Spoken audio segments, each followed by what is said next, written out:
Okay, we're going to go ahead and get started. Um, and I'm going to apologize to everybody that was watching on Rumble yesterday because in the middle of the broadcast on Rumble, well, towards the end anyway, my husband decided to, um, well, let me start over. I have a cottage that we're trying to move all of my books and stuff in because they're like everywhere, all over the motorhome, all over the house. And um, I just in the last couple of days started doing these shows from in here.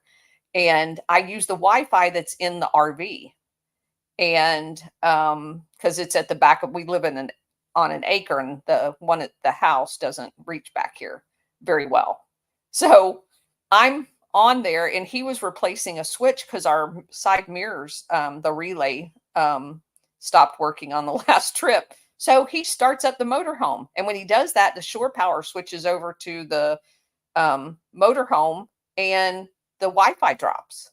And it didn't matter how long it restarted. I could see the signal, but I couldn't reconnect the live stream. So I apologize profusely for that. I went in and asked him the next time, hey, you know what? When I'm recording, please don't do that. That was absolutely crazy. But anyway, um, we obviously are new at all of this and are doing our best. Um, so be that as it may, I do have the live stream up and running over on the Colonel's Corner on Rumble for anyone that wants to get over there. And I'm just going to make a post over there.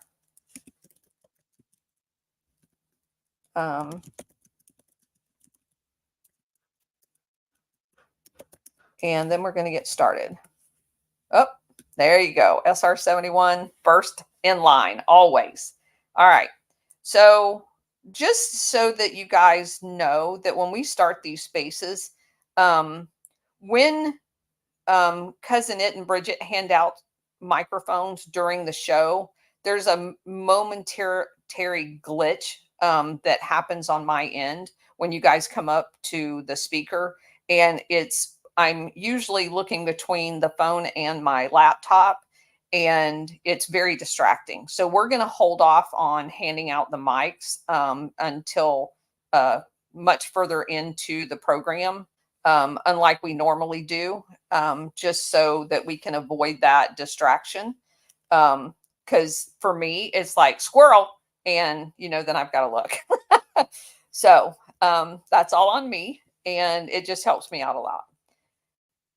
Okay, so we're going to, everyone knows that we started with Libya before on Friday. And then, of course, over the weekend, we had the assassination attempt. So we spent yesterday going over that. And I appreciate all of your support and you being here to listen. I was glad I was able to grab Warhamster and Brian Gamble and Brian Cates in order for them to come in and give you guys some varying views on some very controversial issues. I'm also going to ask all of you that when you see over the next several days people talking about the attempted assassination, if you guys would use the hashtag Operation Gladio without a space, Operation Gladio, I would really appreciate it. It is a very small, free gesture that you can do to get the word out, because when you search on that hashtag, you find all of our content, and not all of it, but a lot of it. And again, I realize everybody has concerns right now about how you can support our effort if you don't have any money. And quite frankly, I fully appreciate that. What we're doing because we love America, not because we're looking to be paid.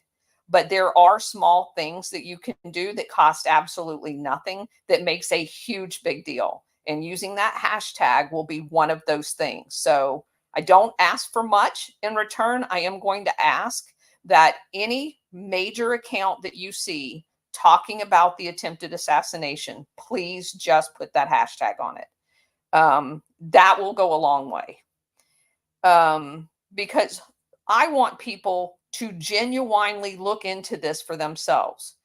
Also, just before I came out here, I was watching a video that was posted on X, that it was like something wokeness, like eliminate wokeness. It's a big major account that cleverly said that and it's like at the top of my feed if you guys go look, cleverly said that we have broke the left because they were out obviously on the Strand in Los Angeles. I recognize the area, having lived out there. So they're in like the Manhattan Beach, Redondo Beach, El Segundo, Venice Beach kind of area.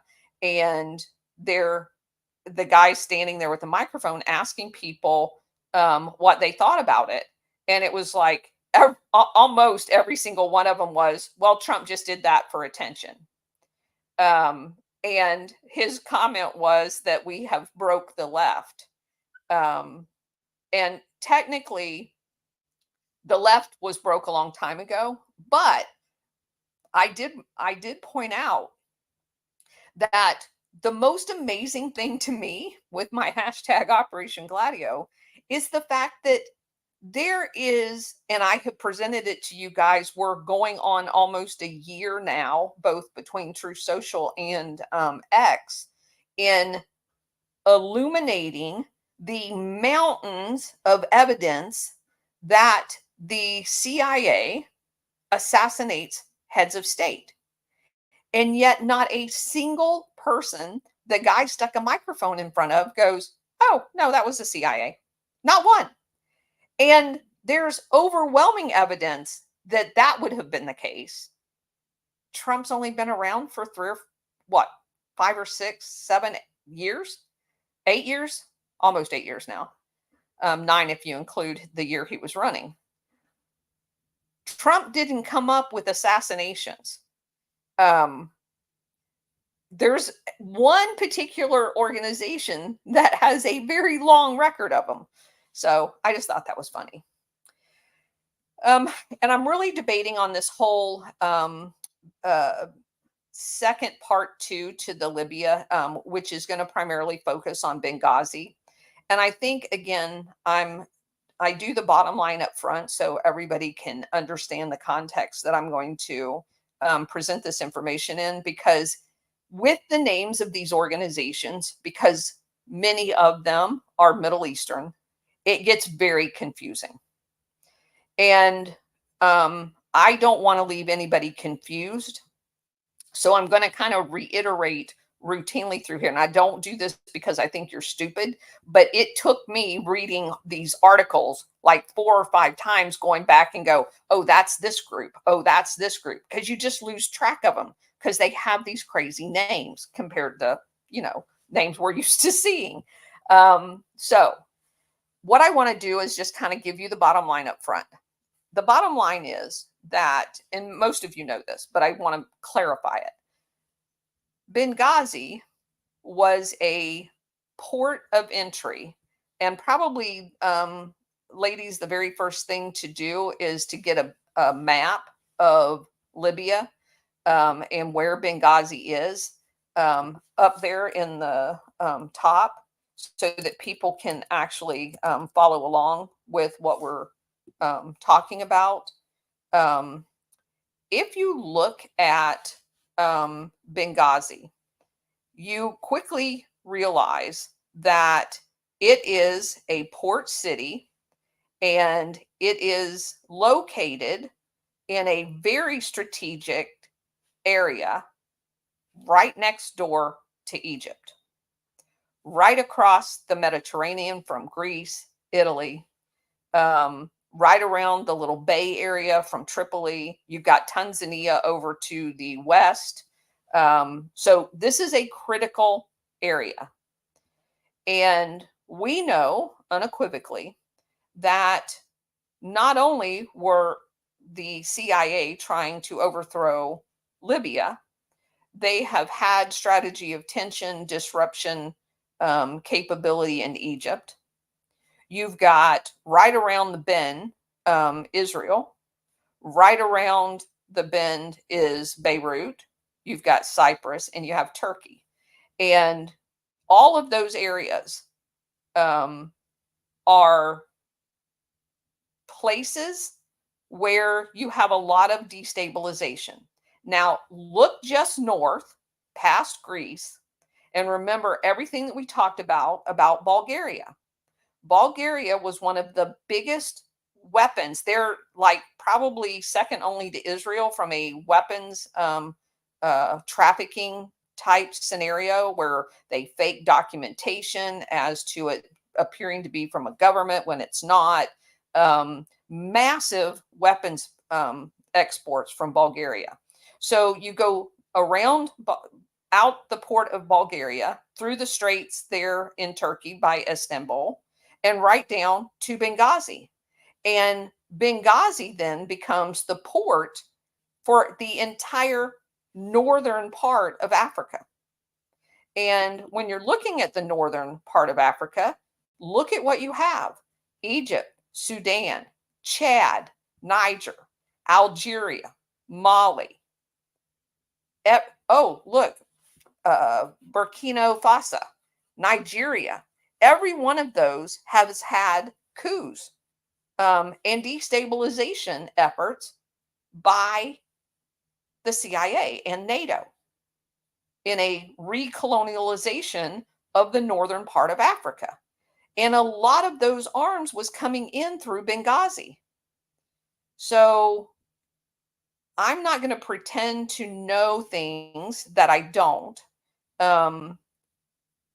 We all believe, but it is hypothetical or an assumption that the State Department cadre that was in Benghazi under the tutelage of the CIA oversight was using the port of Benghazi as a thoroughfare to arm militias that the CIA was supporting. That is a plausible hypothesis. And to go along with that, we talked about the guy on Friday, Khalifa Haftar. I mentioned him several times. He is a known CIA asset, and he represented the opposition forces in Libya. Now, having said that, Haftar is a name that we have to remember throughout this entire session here. Haftar is basically the head honcho for the CIA conduit in Libya at the time. So I want to go back and I want to read a couple of things to put into context what was going on, because it pulls together a couple of, and I'm going to send this article over to Bridget and Liza so they can post it. This article talks a lot about the connection between NATO, Turkey, and what was going on in Libya. So buckle up. It starts with the latest report from the Syrian Observation for Human Rights report that says on June 15th of 2020 that there was a large force of almost 14,000 mercenary jihadists recruited from Turkey that was deployed into Libya. And you're like, yeah, but Benghazi was way before that. I know that. But I want you to understand how these people operate, because this is basically exactly what happened prior to Benghazi. Among these people were thousands of militants from ISIS, Al Qaeda, and other Al Qaeda factions with various names. Now, when you hear Al Qaeda and you hear ISIS, you need to think CIA. So basically, to me, what that just said was you have Operation Gladio assets that were recruited and trained in Turkey being deployed to Libya.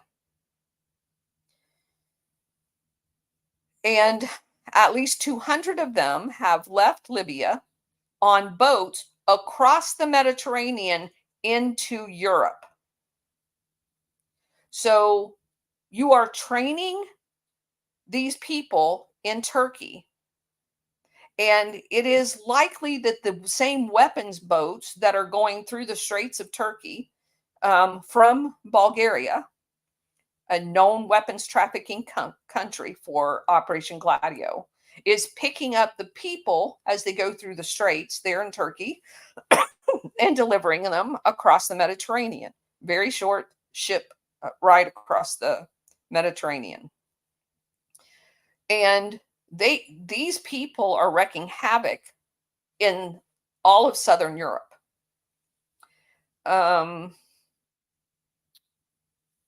It talks about this Hakhtar guy saying his political plots are under an international conspiracy that brings to mind the same type of Northern African people that were collected along the way by the Allies when they landed in Southern Italy during World War II.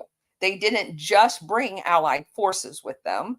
They picked up a lot of the terrorists that had been trained by the colonial powers in Northern Africa. Because remember, all of the countries in the north part of Africa prior to World War II pretty much were all colonial powers under the auspices of the European colonialist. And so they had their own trained indigenous people that had sold out their peers in these countries. Those people were also brought along in order to wreak havoc through the Italian peninsula as the Allies made their way up.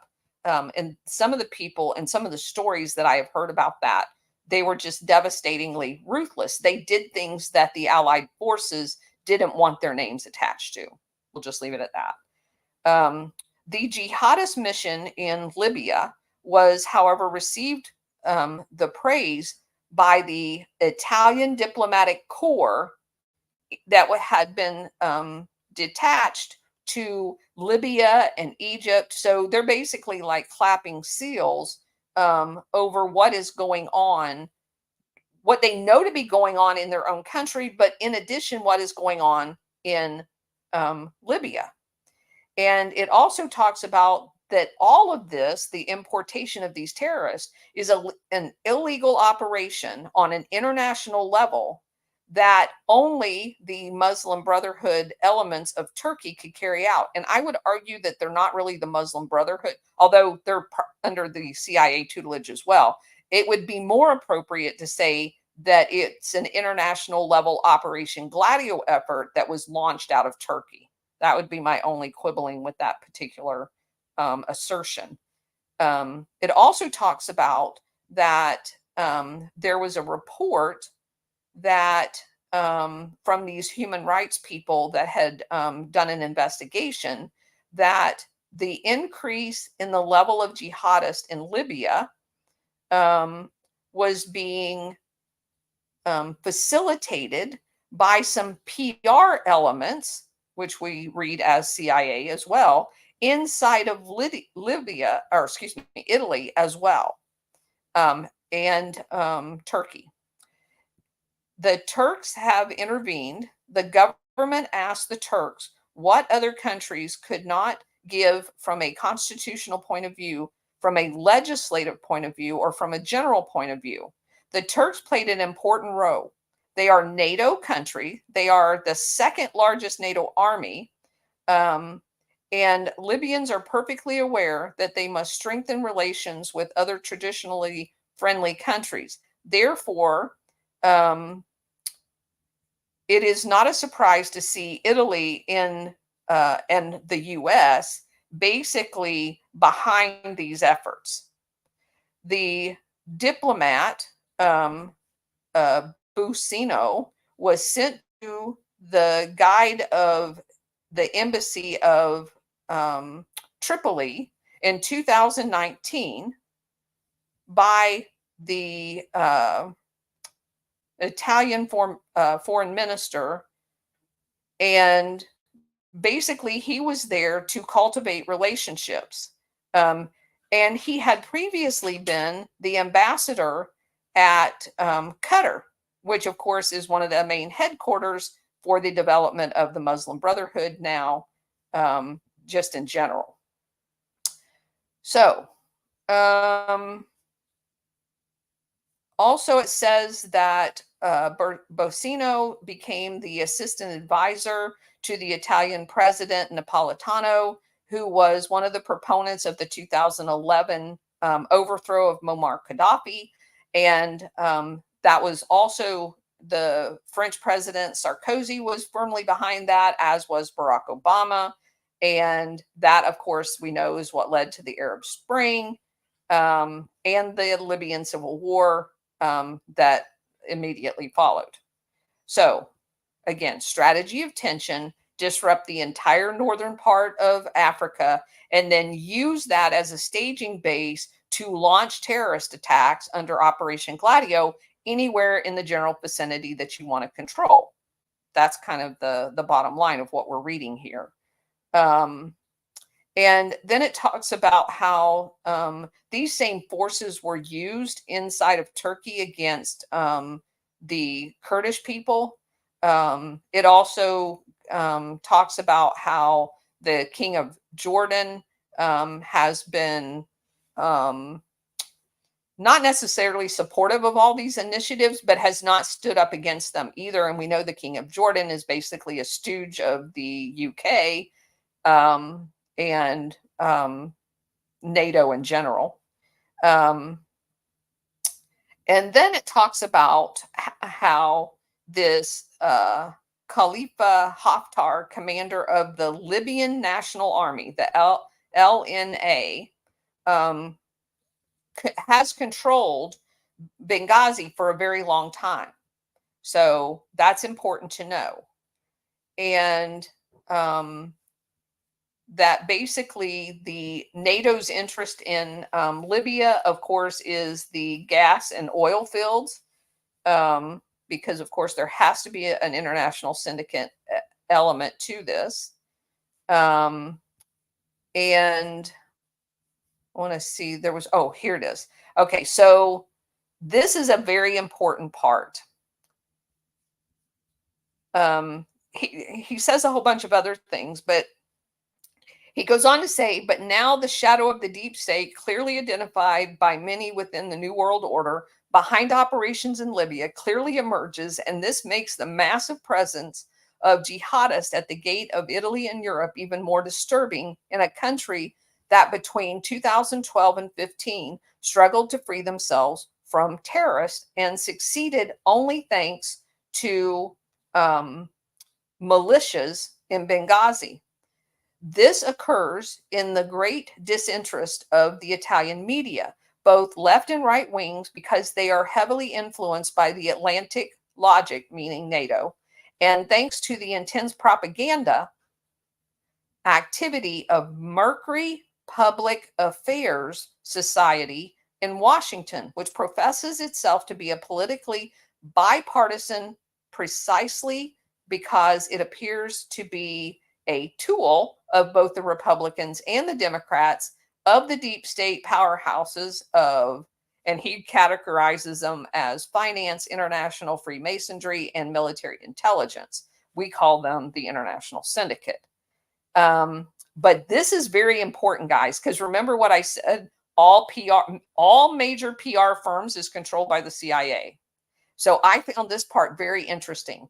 Mercury, the PR firm, is controlled by a group called Omnicom, OMNICOM group.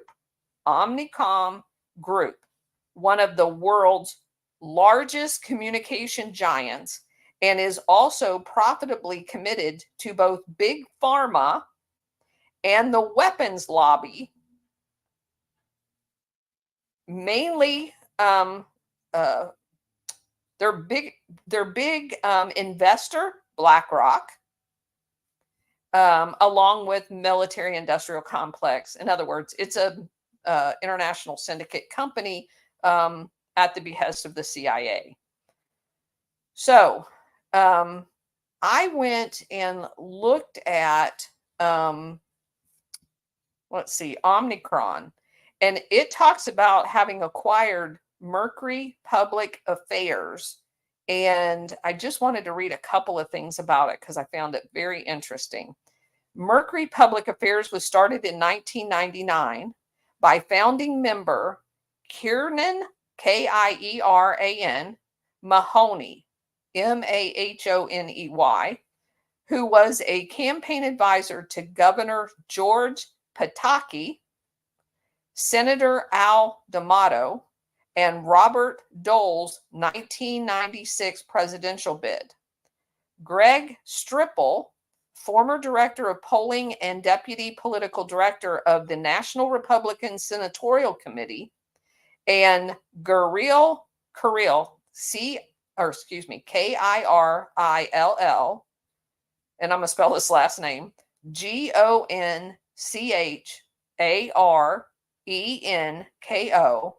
who was formerly senior vice president of public affairs for Mariner Post-Acute Network, a $3 billion long-term medical care facility. Their clients also include AT&T, a known CIA. CIA loves doing business with AT&T. America's Blood Centers, that's scary. Lockheed, Pacific Gas and Electric, Sally Mae, and other healthcare. Florida Power and Light. So these are like big hitting entities. And the fact that this is both a Democrat and Republican entity screams CIA. And I'm going to post this over there for them to post up in the pill as well. So let me get that done.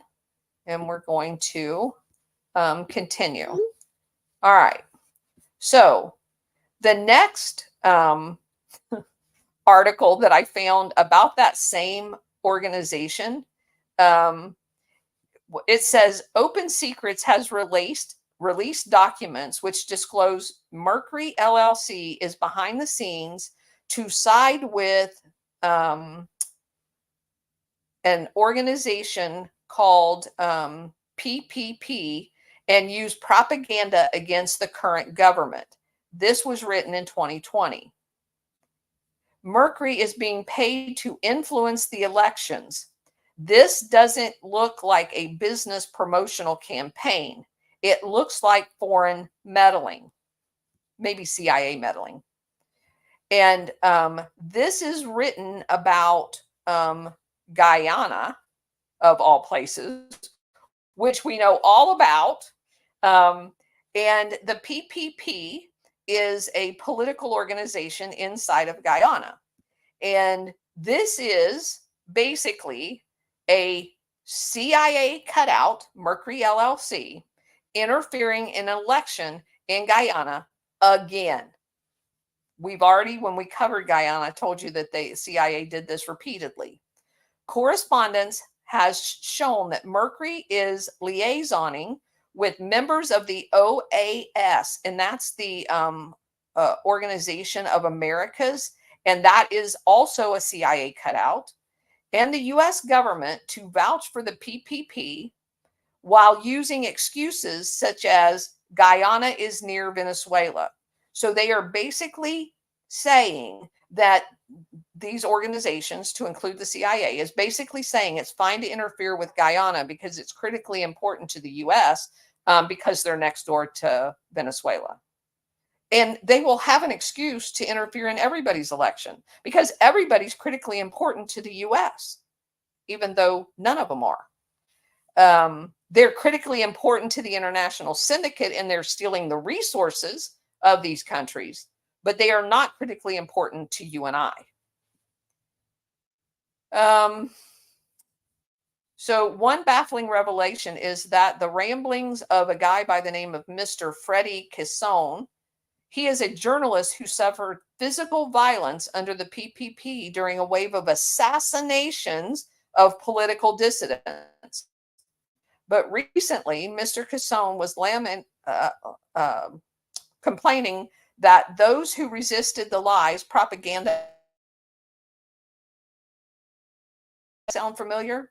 He has also written in a way more angry tones in his past articles, though no one in the current government has attacked him or his family.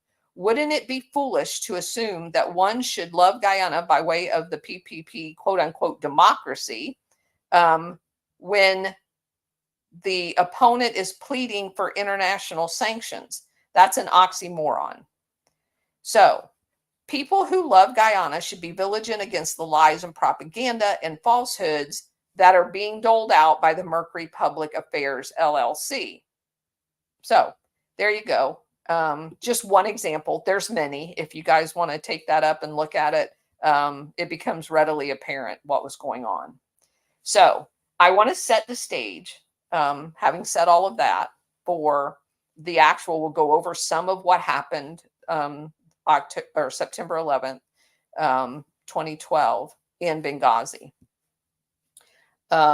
Basically, you had on that morning, the staff at the U.S. Special Missions in Benghazi woke up to the sight of a Libyan policeman deployed to guard them, filming the compound from a neighboring rooftop. When challenged, he left. Later, an unmarked car made circles around the compound. A walled-off compound rented in the southern suburbs of the Libyan city. And what I'm going to do is I'm going to go back and forth. This is an excellent article where it talks about what the U.S. government said versus what was actually happening on the ground. So the U.S. government says, that, quote, the State Department says there is no warning signs of impending attack, that there was nothing unusual during the day. The actual evidence said 2 days earlier, the ambassador to Libya, Chris Stevens, had received a veiled warning.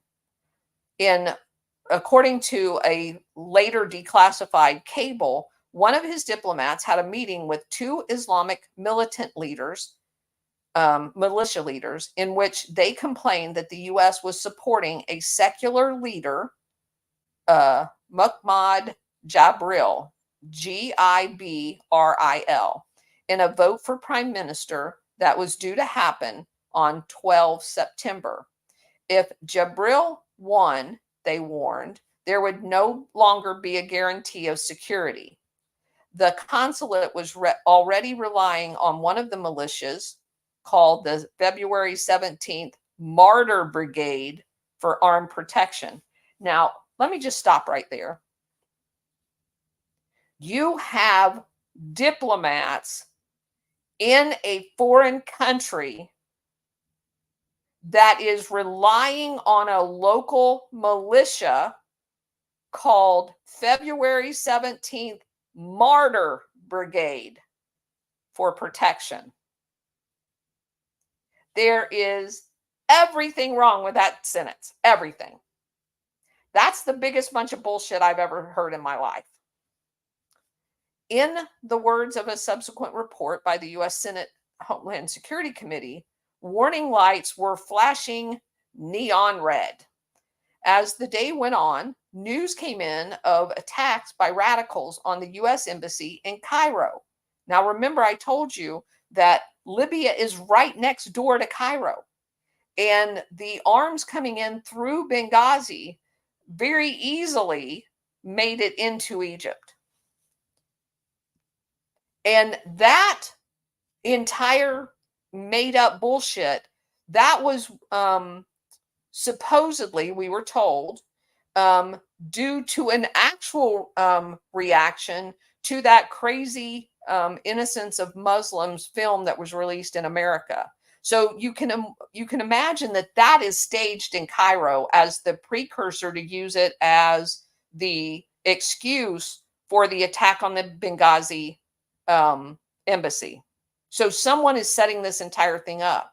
So the excuse that the US State Department used of the release of that video, the entire narrative got started during the day earlier of an event in Cairo, Egypt.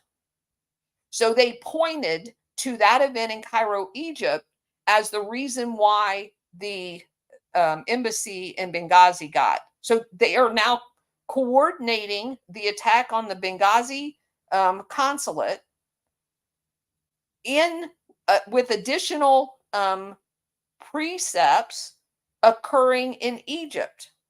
So you can already see this as a transnational effort to do what's about ready to happen, because you are using the setup in Egypt next door.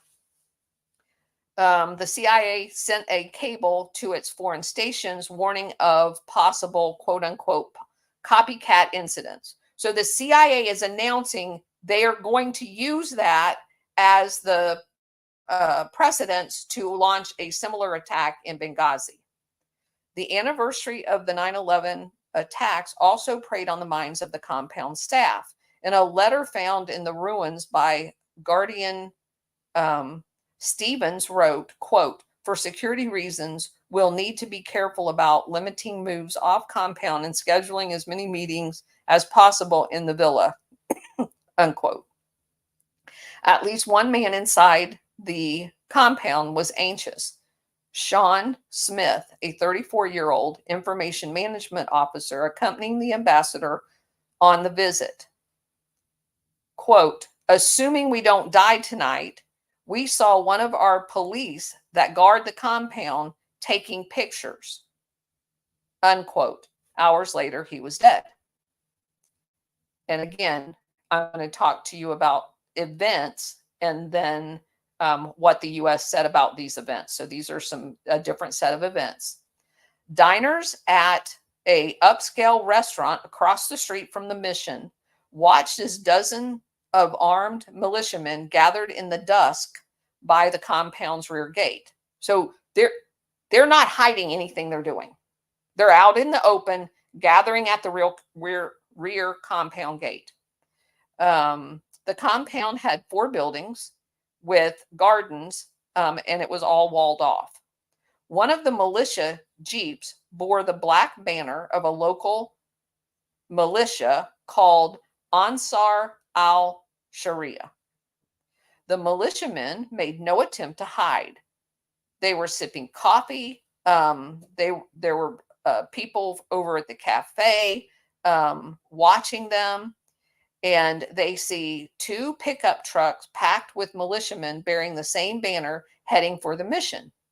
Neighbors saw militia 4x4s blocking streets leading to the compound. So now they're blocking it off to keep bystanders out of the area that they're going to be launching the attack in. All were surprised that there was no reaction from the compound as these forces begin to gather. There are 8 to 12 guys just hanging around the gate. They had guns. They were just waiting. There was one Ansar al-Sharia flag. About 10 minutes later, there were these booms from over the other side of the compound. The gate came open and this guy put his head out and shouted at him, "Get back inside." The U.S. version of what happened was the State Department insists the compound had been well fortified, that the walls had been raised 12 feet tall and topped with barbed wire and concertina wire.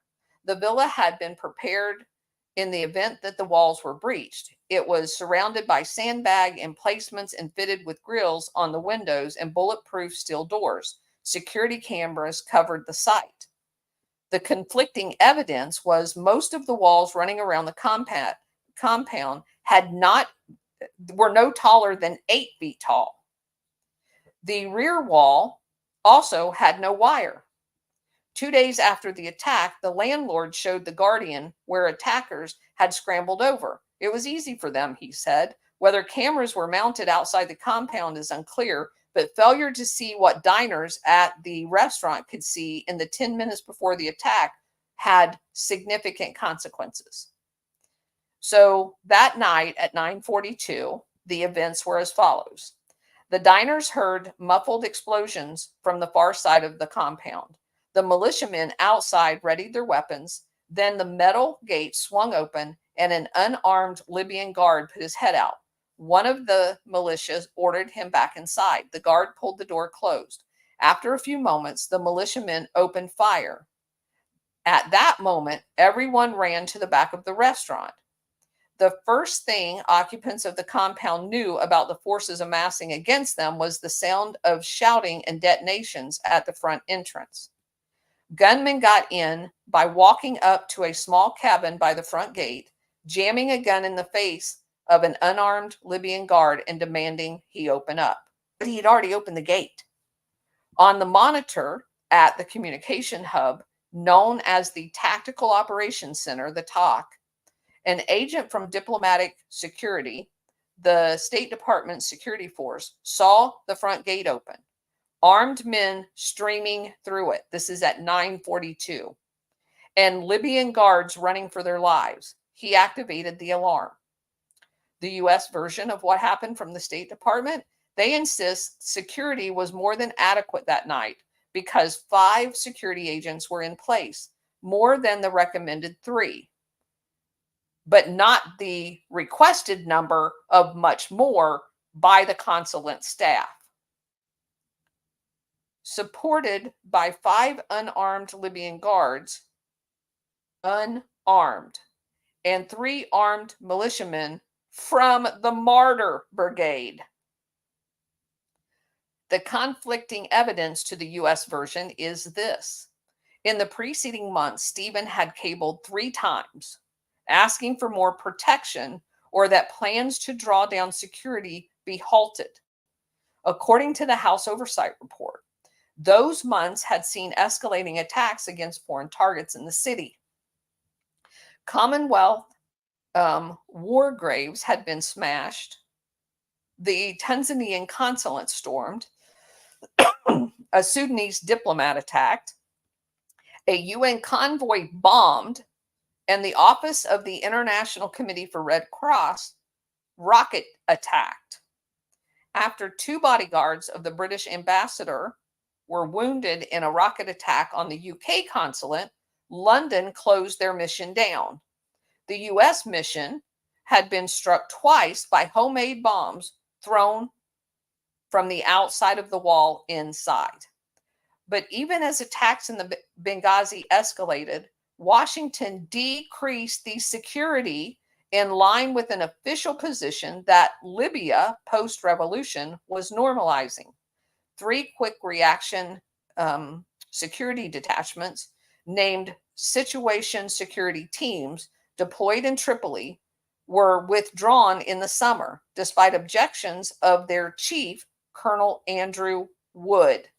He later told CBS that losing those units was likely being asked to play the piano with 2 fingers. On August 15th, the day after Wood was withdrawn, Stevens cabled Washington to say the security in Benghazi was left dangerously exposed.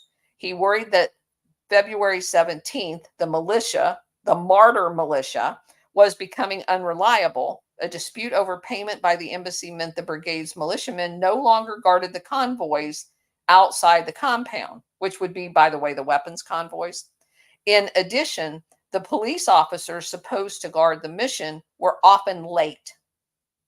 The Pentagon's regional headquarters, AFRICOM, based in Stuttgart, Germany, not even in Africa, offered to send soldiers to fill the gap, but Stevens declined. According to an official review of the incident report. So I don't know whether that's true or not. I can't believe that he's asking for help and would turn down help. It is more likely that that offer to help was not a real offer. The result was that on the night of September 11th, dozens of attackers were surging through the main gates, ranged against a force of 5 agents. There are questions over the readiness of this small security detail. 4 of the agents were with Stevens as the attack happened, while the 5th was in the TOC. In the event that outside wall was breached, the procedure was to take position at the sandbag emplacements. But 3 of the 4 agents with Stevens had left their rifles, helmet, and body armor in the accommodation block, according to the review. Standard procedure for the U.S. Army in hostile deployments is for weapons to be carried at all times, even on trips to the bathroom. Why the security agents did not have those weapons is unclear. They sprinted across the compound to the accommodation block to get their weapons, while the remaining agents who had his rifle hustled Stevens and Smith inside. By the time the other 3 had their weapons, attackers were around the villa blocking their path. They retreated, locking themselves in safe rooms in the barracks and the TOC, along with the agent already there. With only 1 security agent at the villa, the plan for all-along defense was no longer possible. At 10 minutes till 10 o'clock at night, these events happened. Inside the villa, Stevens sent a frantic message to Gregory Hicks, American Deputy Ambassador in Tripoli, telling him we're under attack. According to Hicks' testimony, the chief of Benghazi, Supreme Security Committee, Libya's police, was phoned by frantic diplomats saying, I spoke to the Americans. They're saying, please help us. Inside the compound, the attackers set fire to the guardhouse near the gate, and others rushed to the villa. A rocket-propelled grenade slammed into the lintel above the front doors, jarring them open. The gunmen rushed inside. The lone security agent led Stevens and Smith into a final place of refuge, the safe haven, and locked the gate. Gunmen, unable to penetrate the refuge, drug furniture outside and threw it into the pool. Others wrecked the villa interior, pouring fuel on the floor. The safe haven was a walled-off section of the villa constructed with sturdy doors to provide a final refuge. The U.S. version was that they created that to provide the refuge in case the villa was stormed. The conflicting evidence says that the safe haven, constructed in the spring, had a serious flaw.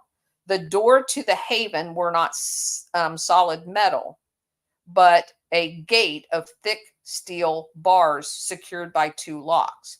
Its obvious disadvantage was that it offered no protection against the smoke once the villa was set on fire.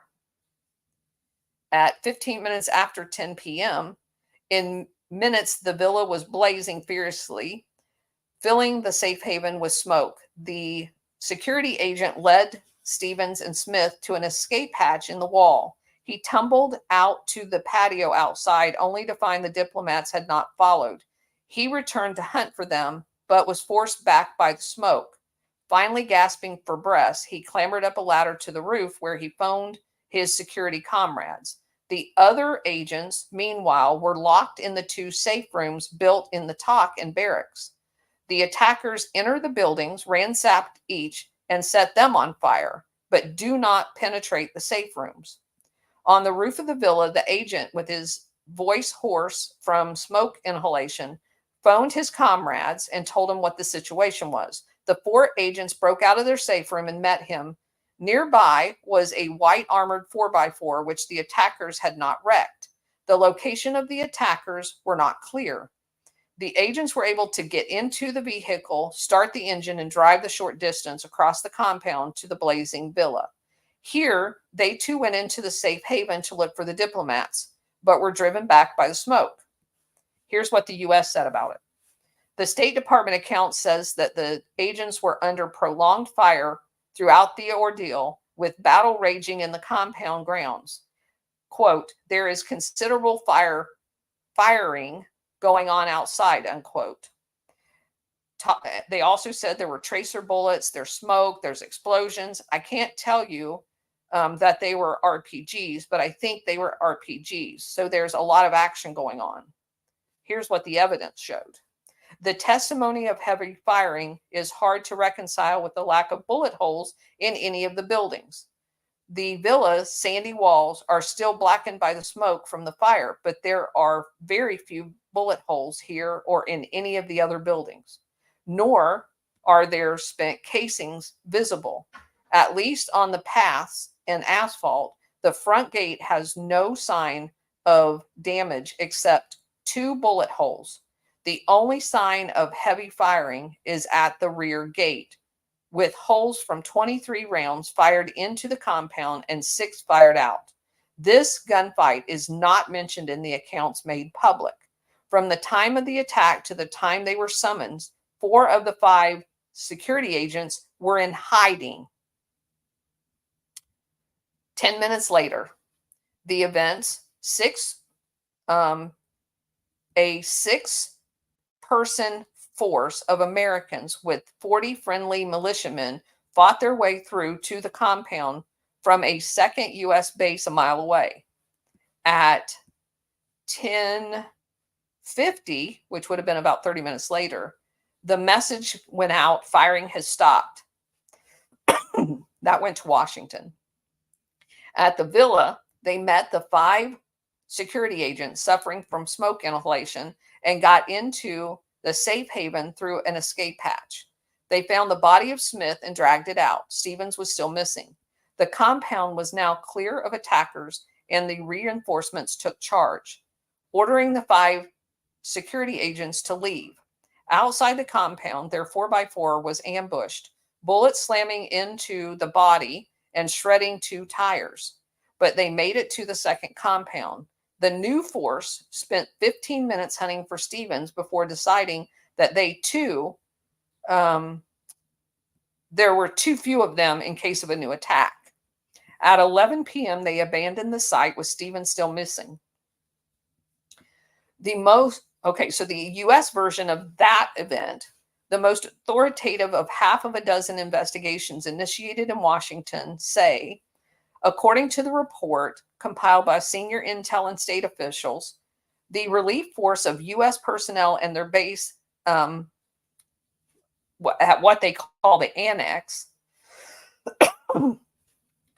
Charlene Lamb, the State Department official responsible for security, testified that reinforcements were a quick action team stationed nearby.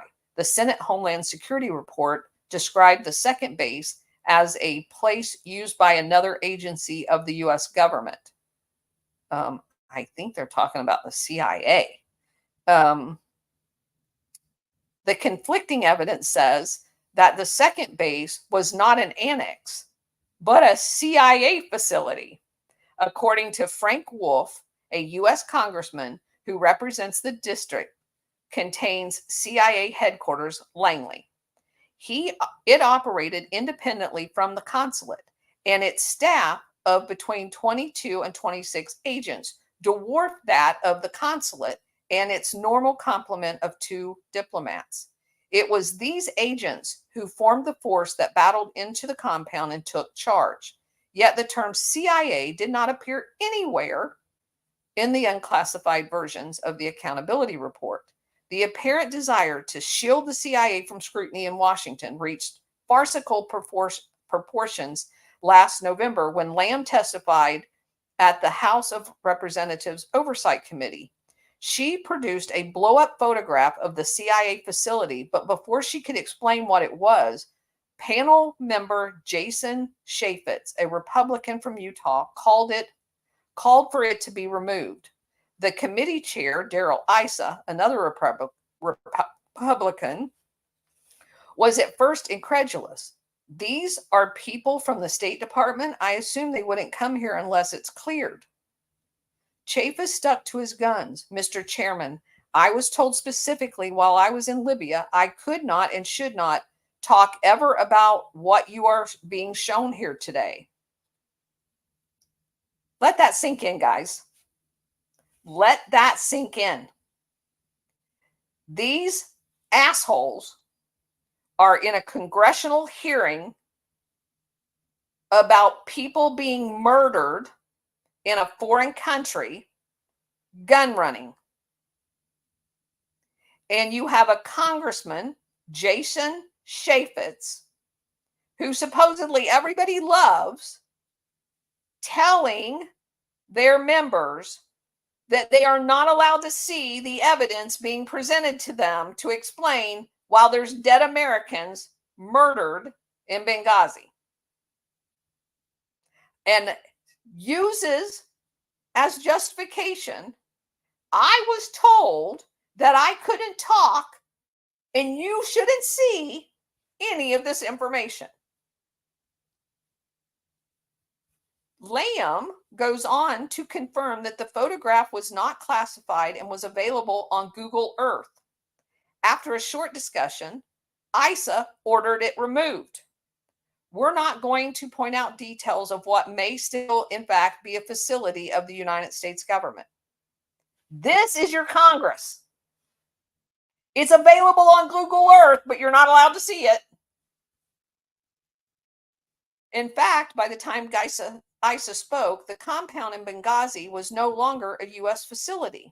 The two landlords who owned it showed the site to The Guardian 2 days after the attack. So it's not classified, everybody.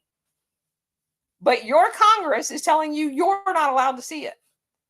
Pointing to the Libyan families, they were already moving into the accommodations vacated by the Americans. Signs of the U.S. tenants were still visible. Blood covered one wall. A whiteboard by the gate bore the instructions, take out your trash. And the Americans' equipment in black packs was stacked on a wall awaiting collection. And the place had never been secret, at least not by any Benghazi resident. The landlords insisted neighbors in the tree-lined residential street knew Americans lived there, and their big vehicles were present to everybody that would drive by. The bigger question, so far unanswered, is what the CIA was doing in Benghazi. Neither the Accountability Review Board, the State Department, nor a half a dozen congressional committees ever determined what the CIA was doing there. Isn't that weird? So, moving on, at midnight on 12 September,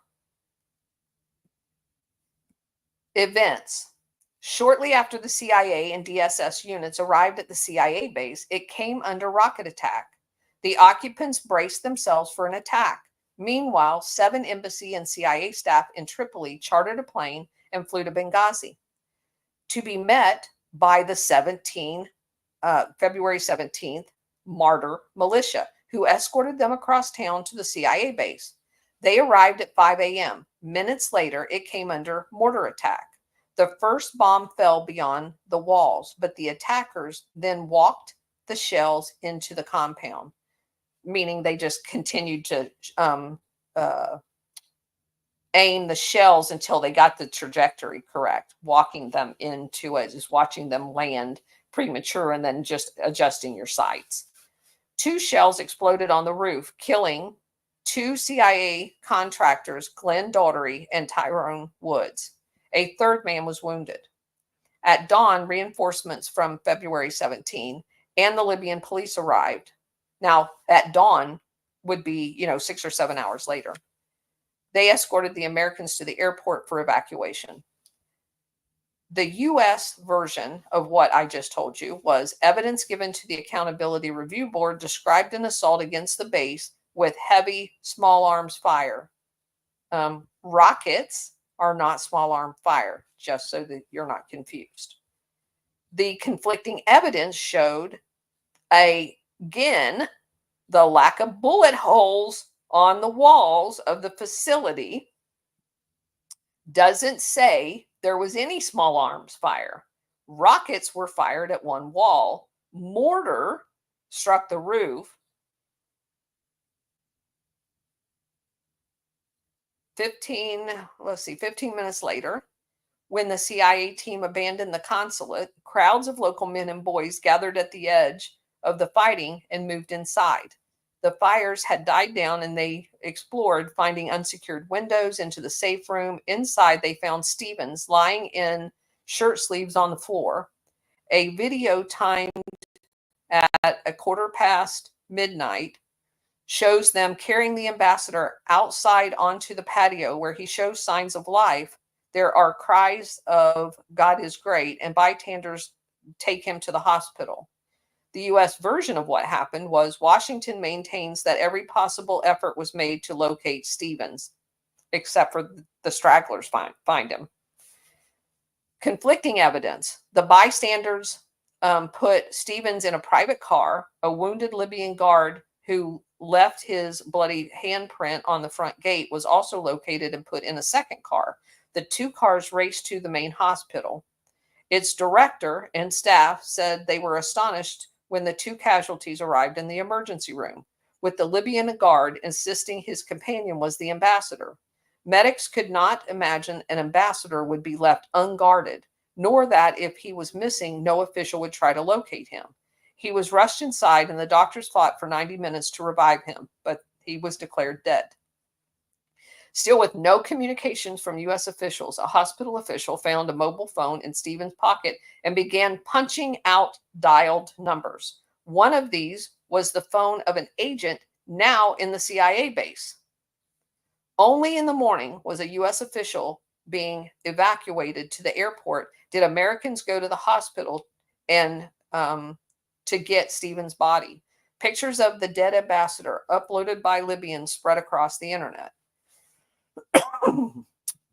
On 16 September, the events on that Sunday show was Susan Rice going around blaming the video. And the conflicting evidence was that within hours, her claim was being disputed in Libya.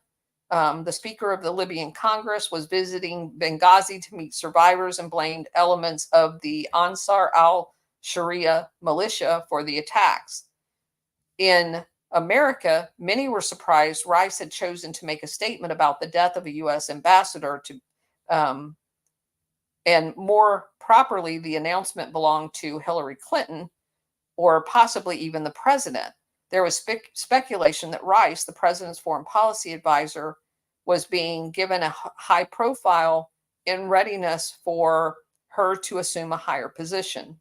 Evidence from the U.S. survivors debriefed on American soil confirmed the Libyan version of events. There was no protest. Unlike much of the Muslim world, the Libyans saw no protest against the release of innocent Muslims. 10 days after the consulate was stormed, thousands of Benghazi residents, some carrying American flags and placards, mourning Stevens, stormed the base of Sharia, setting it ablaze. Arguments broke out over who gave Rice the information, leading to her lies on the Sunday show. After his reelection, Obama named Rice as Secretary of State. Republicans in Congress blocked the nomination, saying that they no longer trusted Rice. And so a couple other things. The FBI opened an inquiry into the Benghazi killings. And of course, we know what that means. Absolutely nothing. Leaks from the Obama administration named the Sharia commander Ahmed Abdul Tatla as among the suspects. The Tatla it's spelled Khattala, gave media interviews in Benghazi saying that he was at the scene of the attack but insisted he was there to help. 2 Tanzania suspects were arrested in Turkey, and an Egyptian was shot dead in an arrest operation in Cairo. Libya announced that it made several arrests, but no one was brought to trial. The father of one of those arrested told The Guardian that those that were held, like his son, were charged with looting, not the attack. And then, of course, the U.S. version is that they gave it top priority and blah, blah, blah, which is garbage. And the evidence showed it took 4 weeks for the FBI to even travel to the Benghazi consulate site, where the Guardian shows up 2 days later. And I'm not an advocate of the Guardian, but if a reporter can show up in 2 days and it takes the FBI 4 weeks, tells you everything you need to know. By the time the area had been covered by journalists, contaminated all of the evidence, even after the FBI visit, it was possible for the Guardian to recover classified documents scattered at the location. In Tripoli, diplomats contrasted the slowness of the FBI and their forensic specialists who were on the ground. Congressional committees continued to grind through the evidence and take out all mentions of CIA out of everything. 1 year later, after the killings, no suspect had appeared in a court anywhere in the world. And basically, you are where we are now. I don't know if you guys have read Tonto's book, the guy that was one of the survivors. It's called 13 Hours. It's an excellent book. And there was a film made of his book. But again, those people are contractors, and they were CIA contractors. Nothing about what went on over there makes sense when you look at it from what our government has told us, with complete evidence that even the Congress was covering up evidence. I did want to read this little bit about an article that was written about the 13 Hours, the movie. It says, let's see. Certainly the attacks that took place in Benghazi on the evening of September 11th and into the next morning have been mired in controversy. U.S. Ambassador Chris Stevens and computer expert Sean Smith died in the first attack, and 2 former Navy SEALs, Tyrone Woods and Glenn Daughtery, were killed in the second attack. It was the first time that American ambassador had been killed since 1979, and we covered the killing of that guy because, if I'm not mistaken, that's the one that happened in Afghanistan by the CIA, by the way. Many critics of the Obama administration expressed outrage about the inability of the State Department to protect its own diplomats. Critics of the State Department Obama administration claimed that it was over 3 weeks for the FBI to travel. We know that it was actually 4 weeks.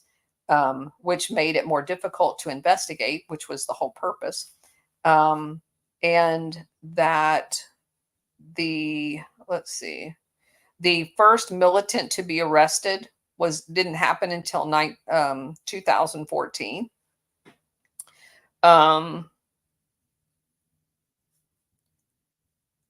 And it goes on to say, was the compound secure? Well, of course, we know that it was not.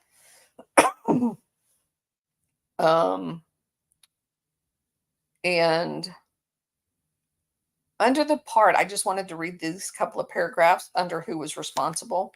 What is known is the militants arrived in trucks bearing the logo of Ansar al-Sharia, a group of Islamists who were working with the local government to provide security. The assailants were armed with grenades, and assault weapons.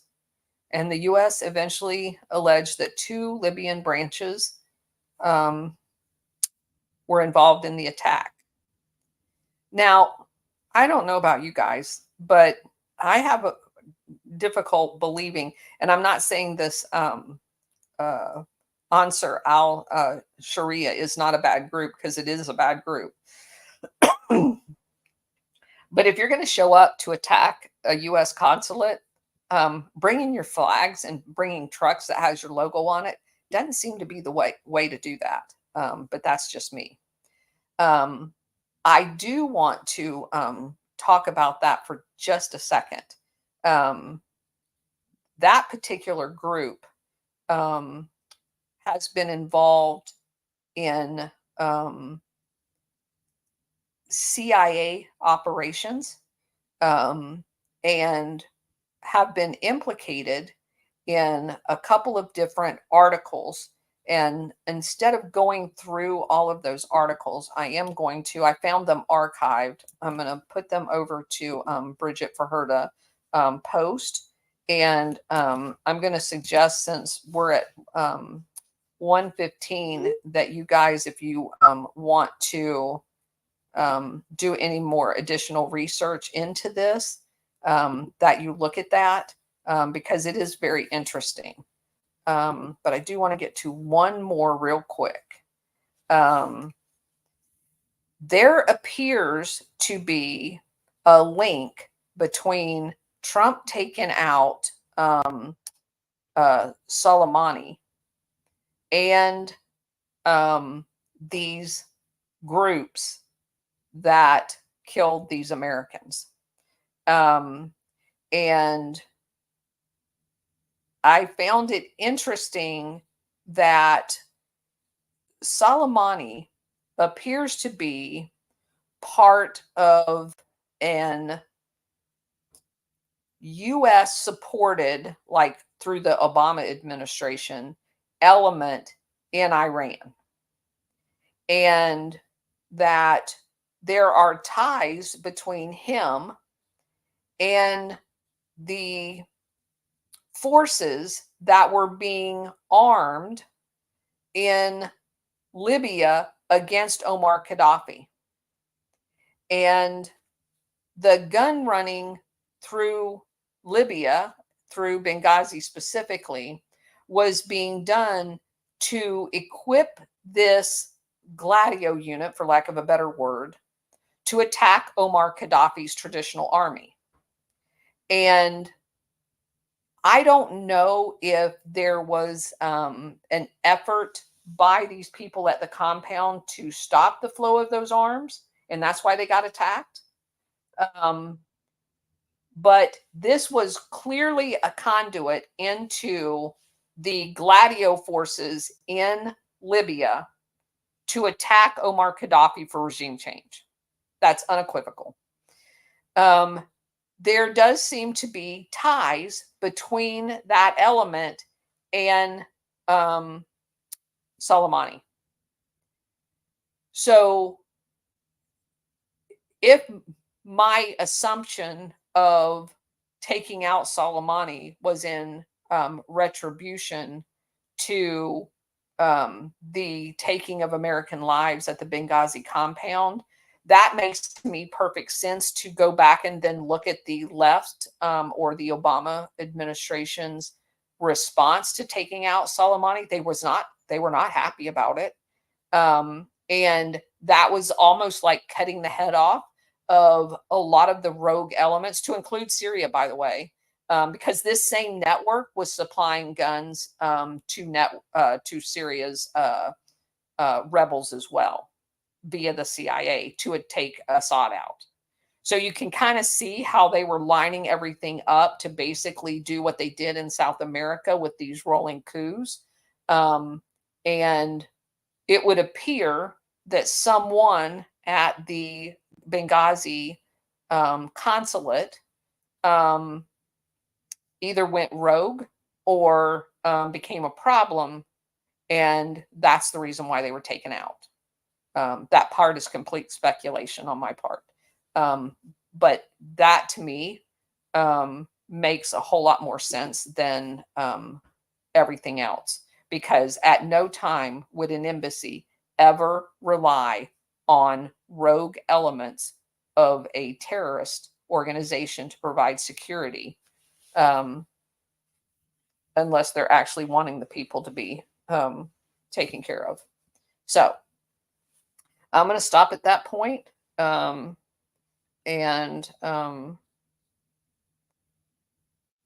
let's see. Did Bridget fall off, Cousin It? There she is. All right. I'm going to get Bridget back up here. Yeah, there's been. Can you hear me? Okay. Yeah. Yeah, she's got some serious storms going on in her area. Okay. She's under a tornado watch. So yeah, I saw the flood things. Yeah, I saw the flood warnings that she was sending. That's crazy. Yeah, tornado warning. Yeah, we're actually in the path, but I don't think we're going to be in the direct line path. That's crazy. Okay, so what are y'all's thoughts on that?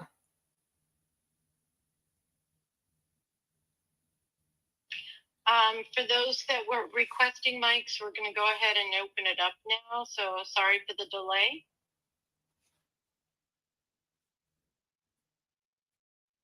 Bridget, did you have any thoughts, Cousin It? Got me with my mouth full. I always knew Benghazi was bad.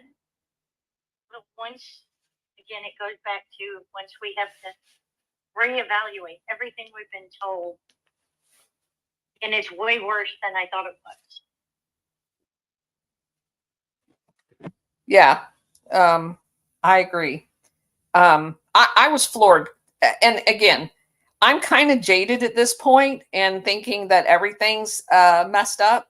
But I was floored when I read that part about Jason Chaffetz saying that we weren't allowed to look at shit that's on Google Earth. I was floored. Right? Again, I can't believe they have the audacity to say that we live in, I know we don't live in a democracy, but even in a democratic form of government, when they censor every freaking thing that we as taxpayers have a obligation, not a right. We have an obligation to know prior to voting for these assholes. So every single thing that we should know to form an informed opinion is kept from us on purpose. Yeah. And you've got a freaking Guardian reporter walking through the shit 48 hours later, and we're not allowed to see it. That just blows my mind.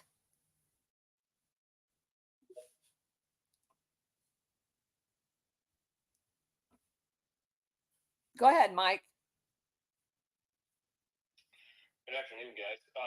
Yeah, like I was originally just listening, but Colonel, your outrage at the particular just trying to suppress angles of or different sources of information in general is just ridiculous. And in my opinion, when it comes to like the intelligence kind of like operations and what we're dealing with Operation Gladio and a lot of the DEI stuff we're dealing with today, and particularly around some of the political nonsense of trying to convince the people, the average civilian or citizen, to basically not believe what they're seeing with their own eyes. I think is probably for what you kind of like ranted about. It's probably what I would think would be the genesis of a lot of these strategies of convincing the general public to only take in information from certain sources that they're told to take in information from. Because like the way I think about it is if you can convince those who are held to the highest esteem within your society, which tend to be the warriors and the soldiers and the fighters, makes it pretty easy to convince the rest of the population to be like, oh, it's from Google Earth. Yeah, I that's not a reputable source or any nonsense like that. Any thoughts on that? Well, I think what you're trying to say is that they they try to discredit our common sense and us making logical conclusions by some um, uh, some denouncing of sources, which, you know, especially on something like Google Earth, you know, anything that's worth looking at on Google Earth, pretty much they have blurred anyway. And then to tell us the part that they don't blur, maybe by their own mistake, oh yeah, don't pay attention to that. You're like, really? Really? Yeah, and it's kind of funny, isn't it? How like it's weird how we can conceptualize in our own minds, but then to like speak on it just now is it's kind of like entertainingly difficult to get out. Yeah. And so I think that's kind of the beauty of doing this, is putting words to what all of us had a suspicion of already, but we hadn't done the research and we didn't have a place to start to do the research. And that to me is the fundamental blessing of having stumbled across Operation Gladio, because it gives us the skeleton and the glasses to reevaluate everything that we thought we knew about everything. And when you go back and you look at all of that stuff with this new perspective, you see it in a completely different, more revealing light. And so you know immediately why they hid it from us for so long. Well, and two other things. It lays the seeds for a foundation of relying on the Brandolini effect to defend their positions. And it also just makes it a lot harder for us to argue our positions against the established narrative. Because, like, when we go to explain things like you and I just attempted to, and we kind of stumbled over our own words and our own thoughts, it makes it hard for people to buy into it and to believe it, because we sound like we're unsure of what we're talking about. Yeah. But you're stumbling because of the sheer audacity of the bullshit. And it is really hard to, especially after spending 30 years inside of the octopus, it's really hard to articulate just how freaking evil it is. And yeah, one last thing, and then you guys will take a step back. But the other thing too that came to mind while we were talking was the other thing that's providing resistance for all of us to get all this information out and to argue these points is that when we have like when we sound like we're unsure because of the audacity, like you mentioned, Colonel, we're dealing with a large population that was quote unquote educated by textbooks and PowerPoint presentations instead of through critical thinking and figuring it the Socratic method and figuring out the answers on our own.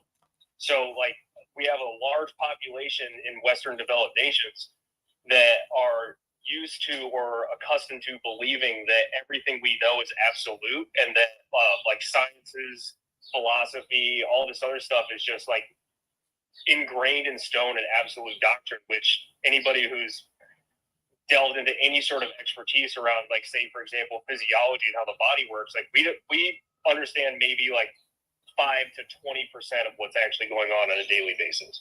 And that's proven by things that like nitric oxide.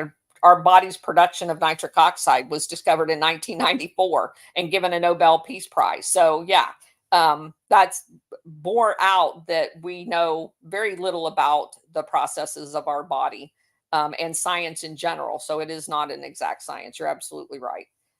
Patriot, go ahead. Then we'll get to James. Hi. So I saw the movie. I'm 13. Sorry, 13 hours in. Probably.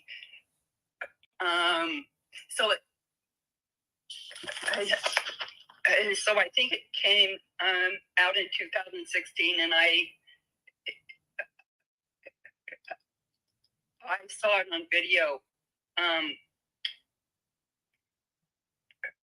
Probably in 2019 or 2020. I always knew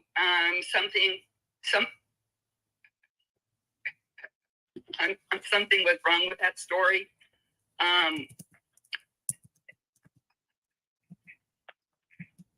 I'm kind of curious whether the producer changed anything about the movie. But I was just sick at what happened.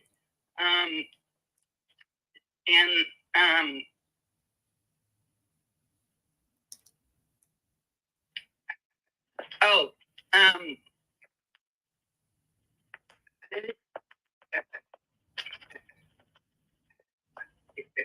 I think that planted a seed in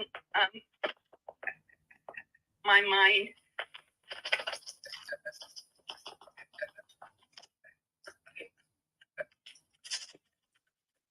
For waking up with the whole COVID thing and all that I've learned since then.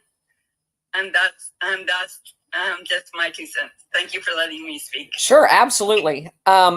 Interestingly enough, I met Chris, they call him Tonto, Paronto, Paronto. He came to my hometown as a guest speaker at an annual banquet that our county puts on to raise money for our canine units. And he gave a speech. I have his book. I've not watched the movie. I read his book, 13 Hours. And met him, had a chance to talk to him for a few minutes at the event because we had VIP tickets. And what an amazing guy. I actually DM'd him on X and asked him if he wouldn't mind coming into a space with us so that we could actually talk to him. I hope he responds because I would absolutely love that to happen. I would love for you guys to hear his story. But he tells when he did his, so we had dinner and then he gave a speech. He says they requested 3 separate times for help. And it was not until the 3rd time that another team that basically ignored protocol, if I recall exactly what he was saying. So they asked to leave where they were at the CIA compound to go help the guys that were under attack. They asked 3 times, and it wasn't until they were told no the 3rd time by the State Department that they left anyway and went and got those other guys. So yeah, he has a very compelling story. Really cool guy. James, go ahead. Yeah, I was just curious about if you knew anything or I'm not home, so I can't find what I have on it right now. And I tried Googling for it, your entire discussion. Obviously, I couldn't find it, but I was curious if you have found anything or have anything with regards to the shell company that was shipping or moving precious artwork or like paintings or something that supposedly was being funded by the Clinton Foundation. So I won't be able to find mine either, but I know what you're talking about. There was if you're talking about the same thing I am, what I read, there was it basically had to do with money laundering. And it was in both, let's see, Benghazi and what's the other port in Lebanon that blew up? Libya? Well, Benghazi, yeah, Benghazi's in Libya, but in Lebanon, there was a port that had a big explosion there. And are you talking about the one in 2018? It was Beirut. Beirut. Okay. So both in Beirut and in Benghazi, in the ports, they have these entities that are storage facilities, and they're like state-of-the-art storage facilities, and they are kept in ports because they are considered international entities, like kind of like in the airport where you have the duty-free shops. So these ports and these storage facilities are built so that they're on what would be considered outside of the port authority. So they don't have to be quote unquote checked into the country to pay duty on or whatever. So there there is part of what we would refer to as mafia, this international syndicate that builds these facilities, and they have their own people in charge of them. And there is like trillions of dollars of artwork that are stored in these locations and not checked into a country. So there's basically no record of them. They get checked out of a country once they're purchased, but they never get checked into a country. They are in these storage facilities. And like I said, these storage facilities are massive and they're state of the art facilities with security, climate control, all of this crap. And the way I found out about it was when I was researching Safra, the guy that burned up in his penthouse in Monaco. That was the guy behind the Armitage investment that was trying to buy up all the resources in Russia after the fall of the Soviet Union. Safra, who owns a bank in Switzerland, if I remember correctly, was part of this whole thing. And one of the guys that he did business with in Monaco went through, I mean, he was like a multi, like 10, 20 billionaire guy. He went through a divorce.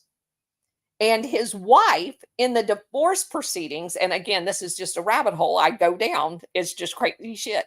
In the divorce paperwork, talked about going into these facilities. This guy had multiple ones of these facilities and checking out the artwork that he bought.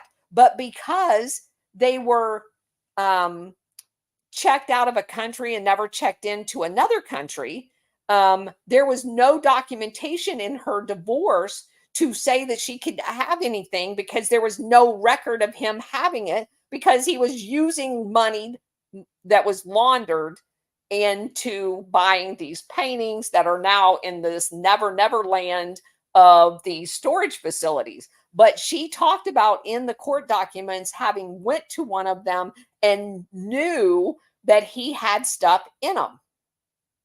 So I was like, are you kidding me? My emphasis there is on air quotes artwork, air quotes paintings. There's totally more in these storage facilities than meets the eye, in my opinion. And there might be, but from my perspective, it's speculation. What I do know is there is actually art that has been bought or invested in using money that has been laundered through this whole Operation Gladio network. And I just stumbled across in a completely different dig documentation of how that whole system worked. And I wouldn't doubt that those storage facilities has all kinds of quote unquote artwork. Jeff, go ahead.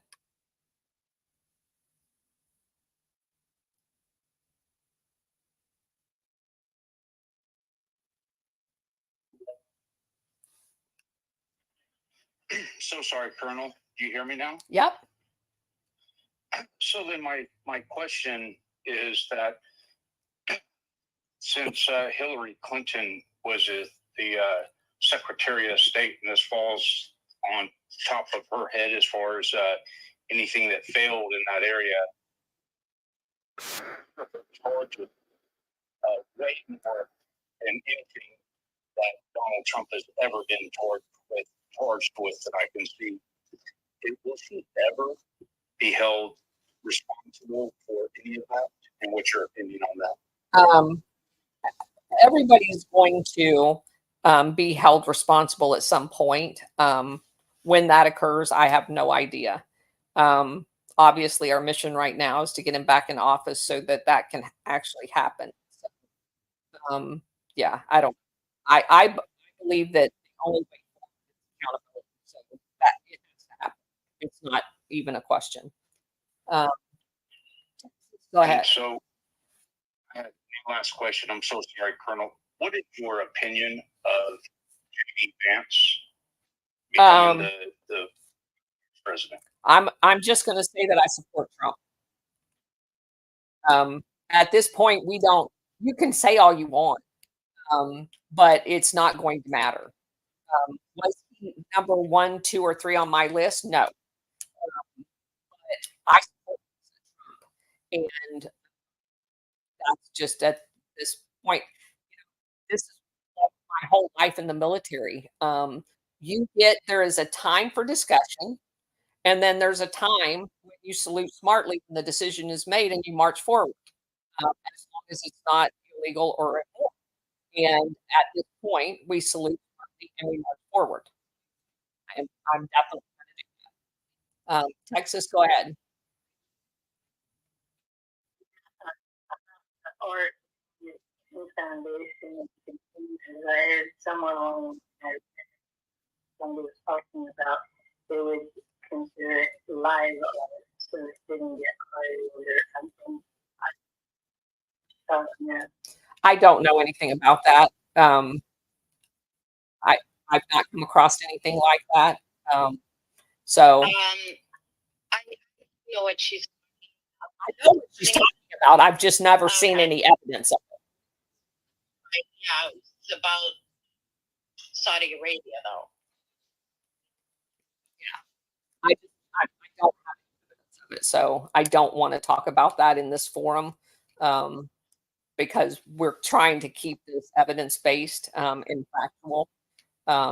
When it comes to conclusions, like I did at the end of this presentation, where I can, based on the information gathered and all the research, if I'm going to make an assumption or a conclusion that is not necessarily evidence based, I will always make sure you guys know that that is my opinion based on the hours of research and reading that we've done. And I'm very careful to make sure that you guys understand that that is strictly my opinion. I don't want you going off for your own credibility to say something that, yeah, the colonel said this, but that's the colonel's opinion. I want to make sure that you guys understand the difference between what the credible evidence suggests and opinion is. So I have a lot of opinions about that. I just don't want to do them in this forum because I want to keep this strictly Operation Gladio. Sorry. Thank you, ma'am. Sure. So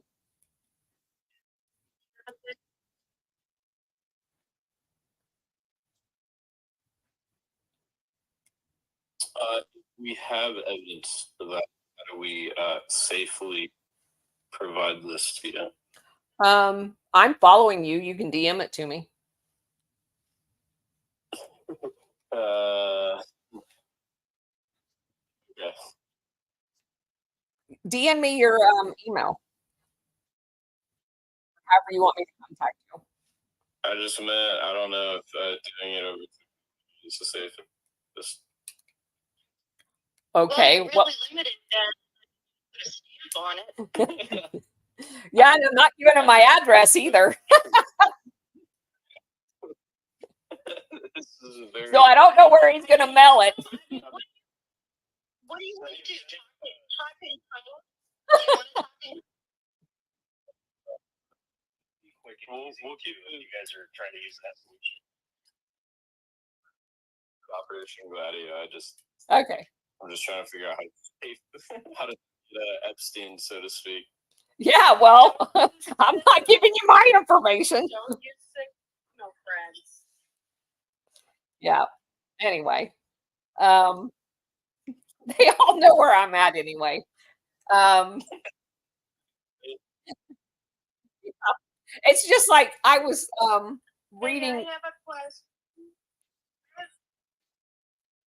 Go ahead. Oh, I'm sorry, I didn't mean to interrupt. I thought there was a gap.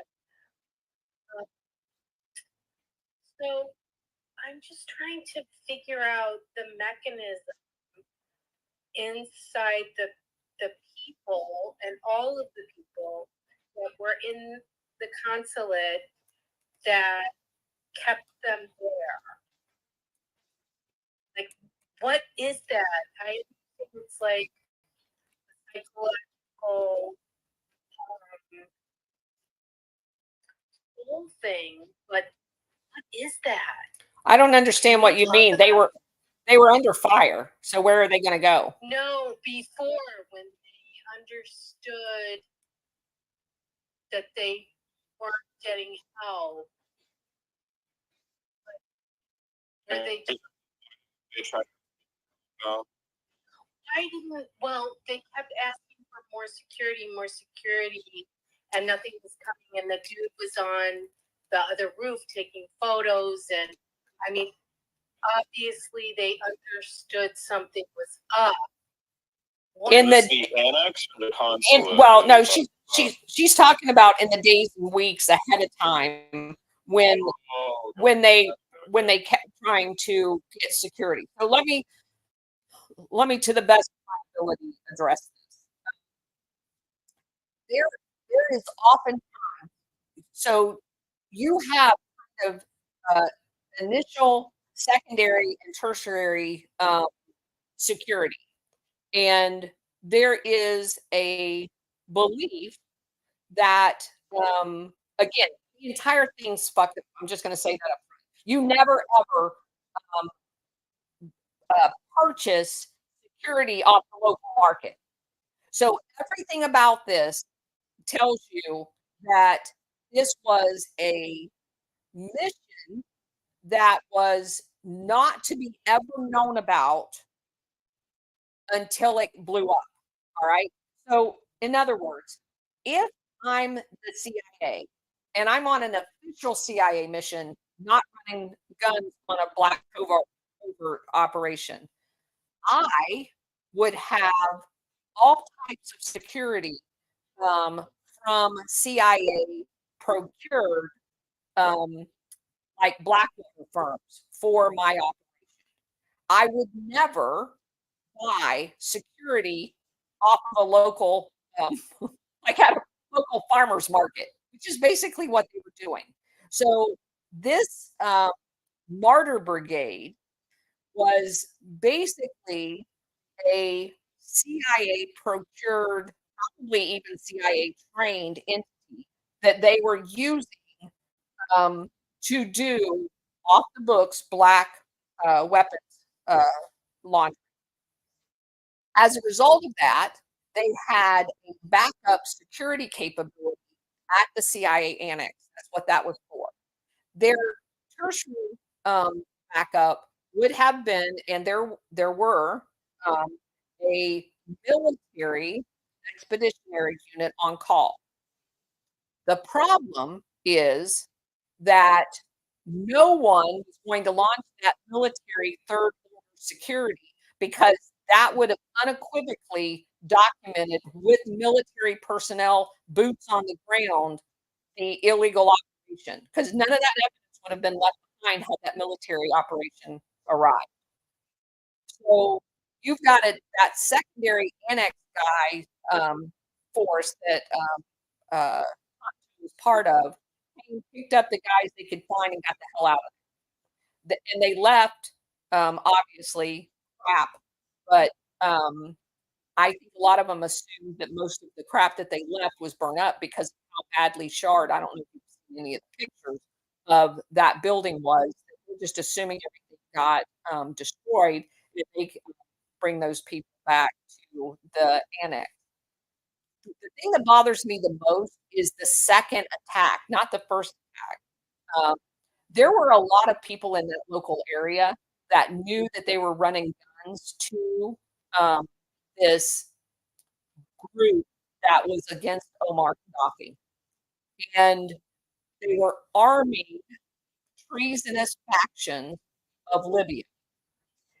And it would be perfectly logical to think that there are Libyan patriots that would want to disrupt that operation. Those are the types of things that you and I will never know about because those patriot operations would get labeled by the CIA and everybody that is going to filter our information as jihadist or Islamist or whatever, when in fact they are people that were trying to protect Omar Gaddafi. Because remember, at this time, Omar Gaddafi is the guy that's uniting Africa. He's the guy that's trying to create a gold-backed currency. He's the guy that's the imminent threat to the international syndicate. So He's the guy that brought free water, to everybody, education. yes, Yeah, and free education to both men and women. that to an audience that's like 95% ignorant or illiterate. So he was a existential threat to the CIA, to the international syndicate. So the CIA's operation is to arm the militants that are opposing Omar Gaddafi and create the strategy of tension, the disruption, and eventually the overthrow of the Gaddafi administration.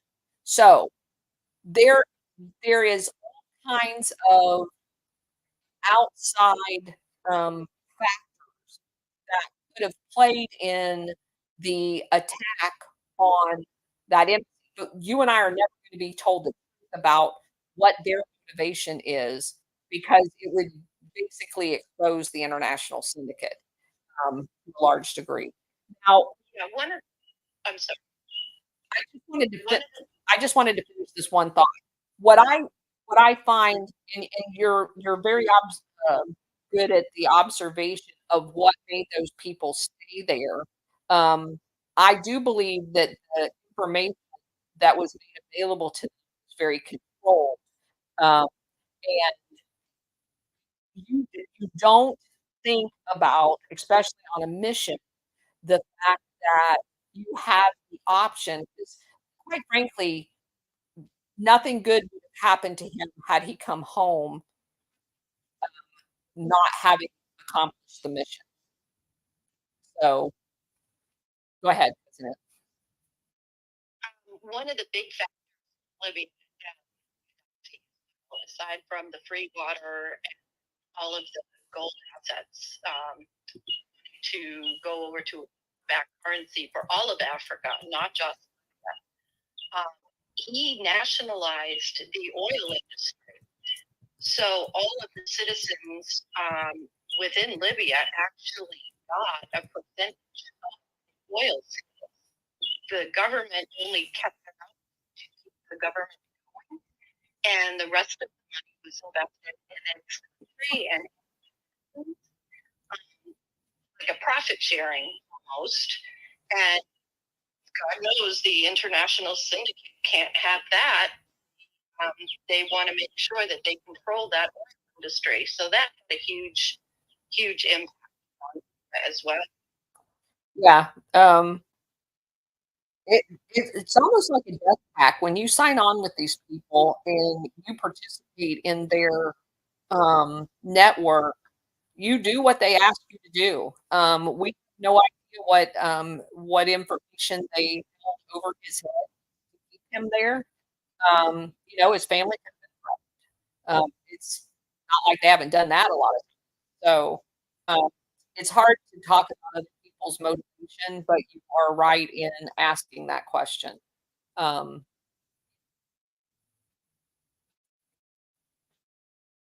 else have any? I have a question. Sure. Hey, Colonel, it's Billy Joe. Why don't?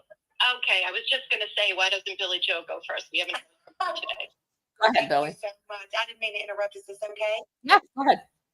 Okay. Well, Colonel, single you sound like you're a little bit more stressed than usual. I just hope you're okay.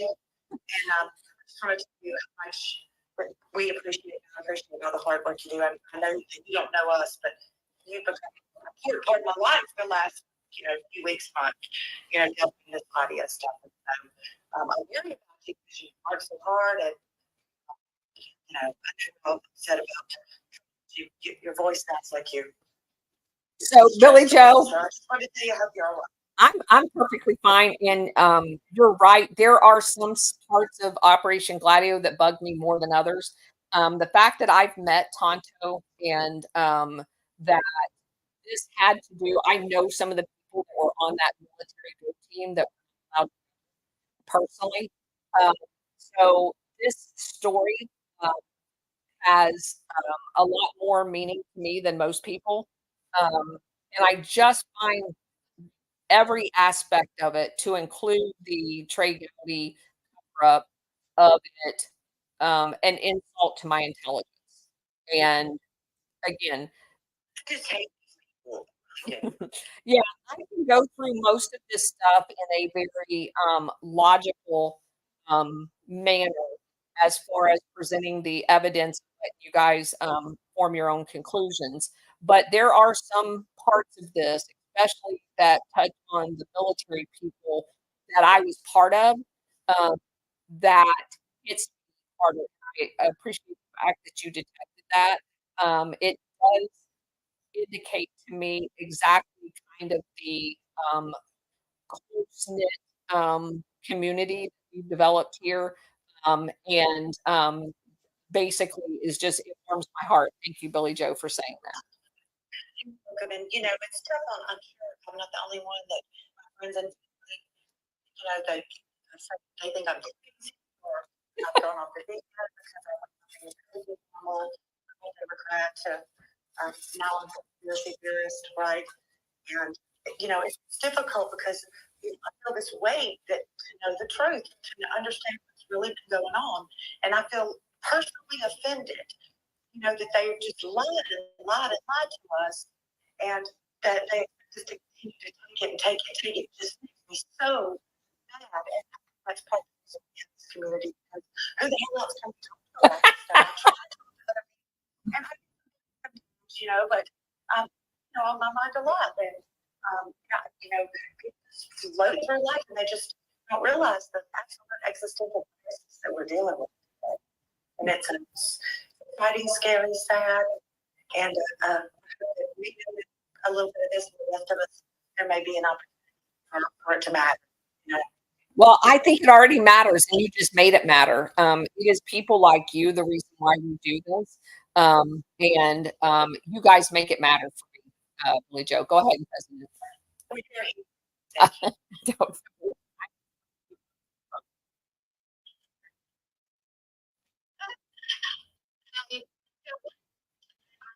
Helpful when discussing anything with these people that don't get it. I always pose it in the form of a question. Like, do you really think that so and so would do such and such?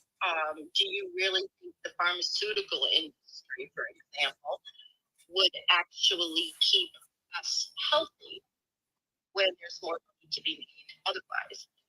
So it does help because it forces the other person to actually think about it rather than just turn around and say, oh, well, you're just a tinfoil hat wearing yada yada, right? So Yes. try it that way and see if the response changes. I mean, this is considered a battlefield, and not one is going to survive this battlefield. I think that's a big part of it. If you know what's coming, if you don't panic, then you have a big chance of making it through. You never panic. Exactly. And you can associate what's going on today. You're banning President. Well, there's a big surprise. Okay, that was better. Verizon Nazis, I swear. All right. Let's go to all right.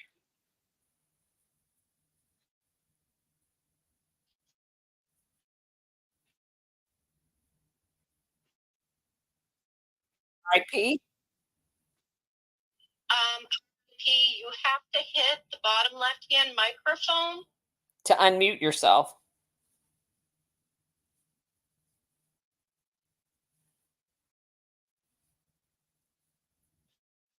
Um,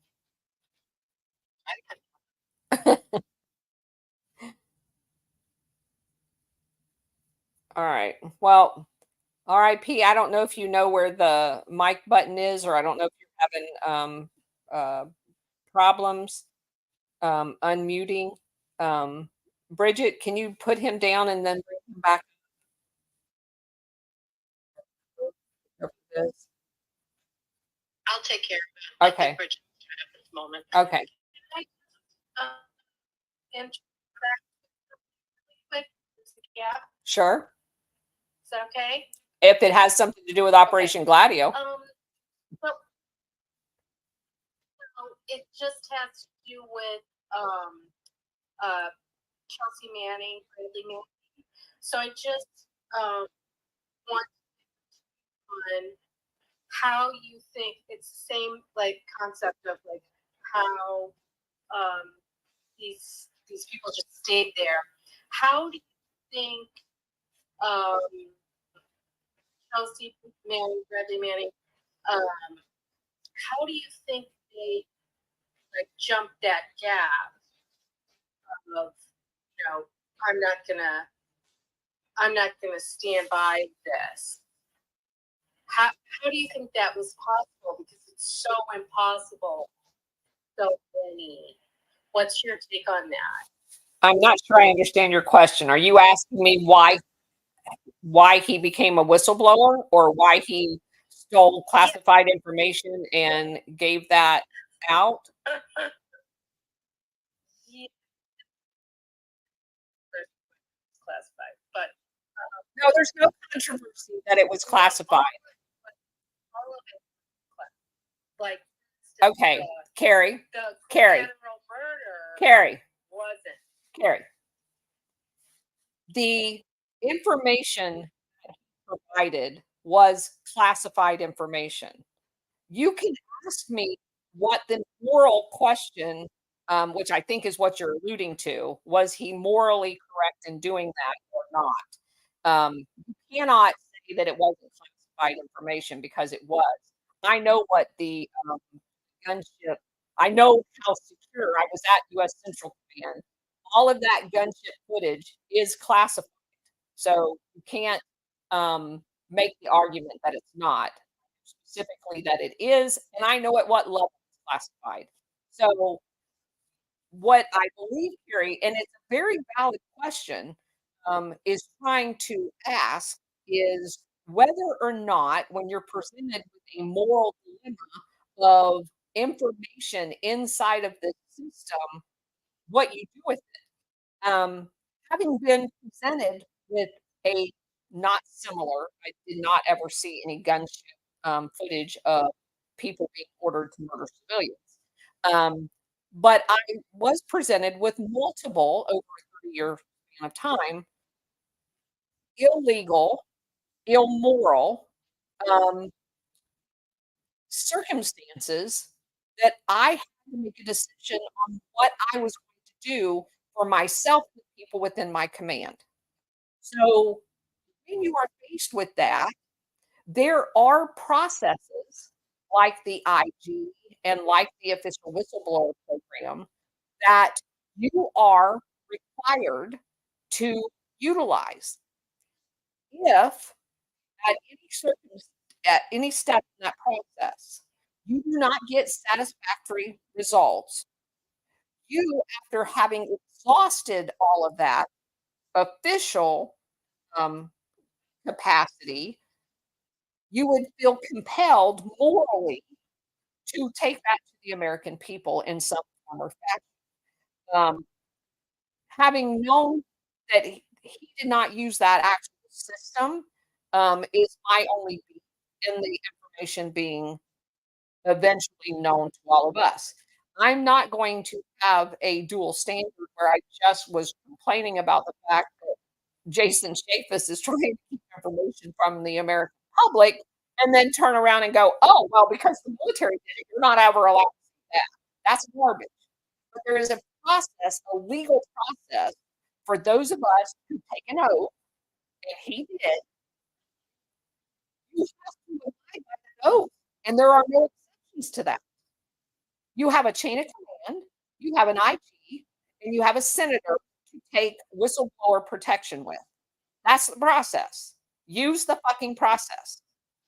Once you use that process, hire an attorney and release the shit. That's the way you feel like you need to do. Go ahead, RIP. Colonel. Always a pleasure to see you. I just happened to do some spaces and I saw you. You sent me over in your space. I know I saw it were Benghazi. That got my attention. And one of the most frustrating things for you, someone who served in our military, served is Uh-oh. You broke up there for a minute, RIP.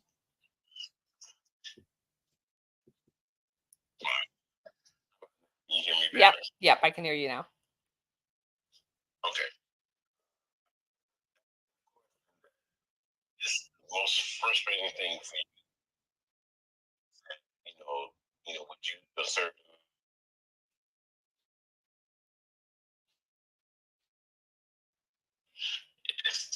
it's deep embedded in stuff that went on over there in Libya and Benghazi. I mean, I forgot a Secretary of State Hillary Clinton, not to mention Susan Rice. That something denied people the aid to, in order to defend themselves. That's the reason that we lost 4 Americans over there, isn't it? Yes, it is. Yeah. And so I know it's got to be very frustrating for you, like anybody else that has served. Like my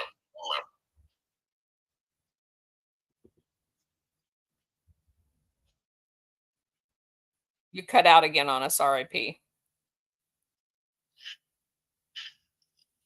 I'm sorry. That's okay. It's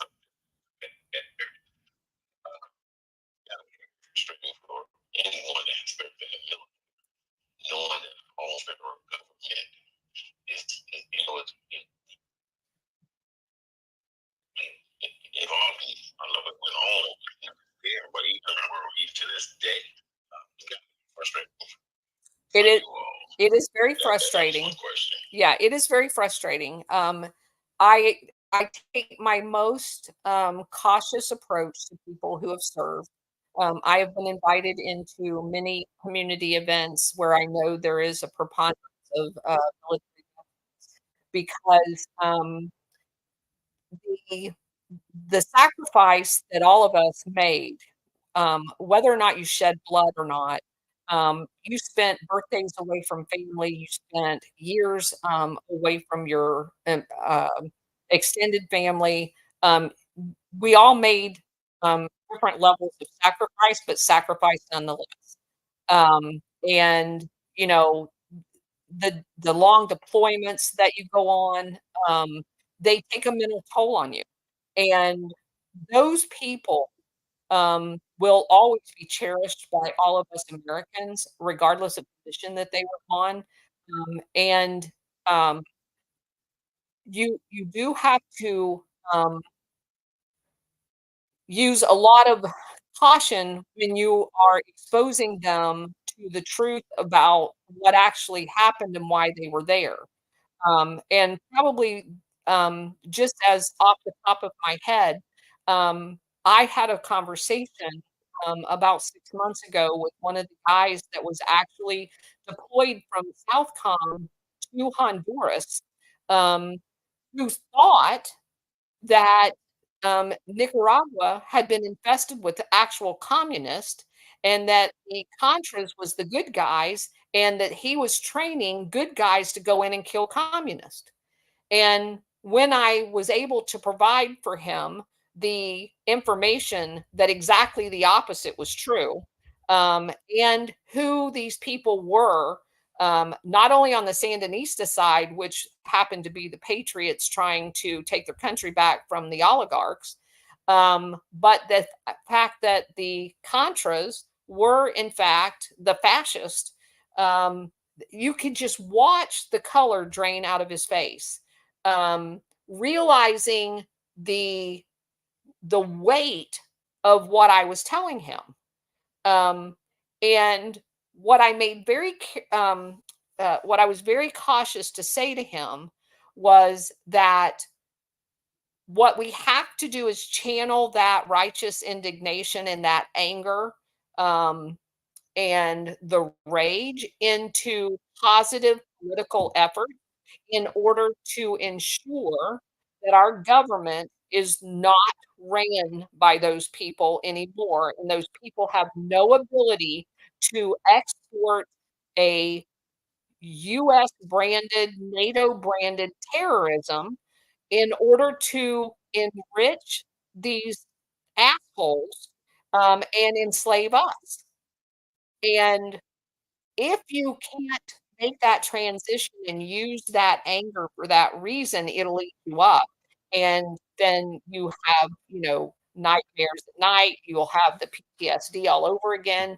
And that is like my biggest caution in talking about Operation Gladio is its effect on our veterans. Because I walk through this every single dig I do. I go through the whole stages of, lividness and indignation that they put us in harm's way. Because that's the ultimate thing. So I want to, I'll end with this part.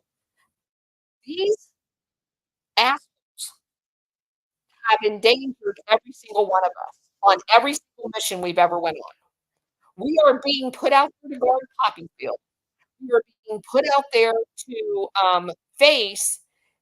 It would be the same as, let's just use an example here in the United States.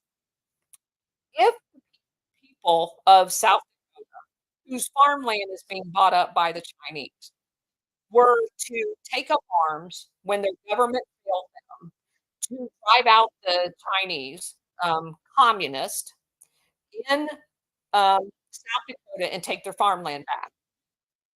Would anybody feel any qualms about that? You can argue the legality or all that other stuff, okay? But let's just say that that was the case, that our government had failed so completely that they had allowed a foreign country to come in and begin buying up our farmland, and that we, as citizens of the United States, took matters into our own hands. Now, I can tell you exactly that that's what happened in Nicaragua. The United Fruit came in there. The Sandinistas had retaken their farmland to give it back to the people whose previous government had sold them out. They made illegitimate deals with United Fruit in order to confiscate people's land. It was rightfully those people's, not unlike the immoral banking system here that has confiscated people's family farms and their families for hundreds of years. There is a lot of analogies there. And so these Sandinista people were trying to take their government back from a CIA installed dictator who was basically the butt boy of United Fruit. And not only were they fighting the communist installed CIA government, fascist, communist is the wrong word, but then the CIA set up all of these training camps surrounding the entire country. They were in Costa Rica, they were in Guatemala, they were in El Salvador, they were in Honduras, and just launched holy hell on these people that just wanted to freaking live their life and not be paid $87 a year by a US oligarch. And so if you look at it in its totality, you can't fault those people on the ground fighting, just like you wouldn't fault the people who you can't fault the Indians. We basically did that to the Indians and they fought us back. So again, this has been done in a large perspective all over the world.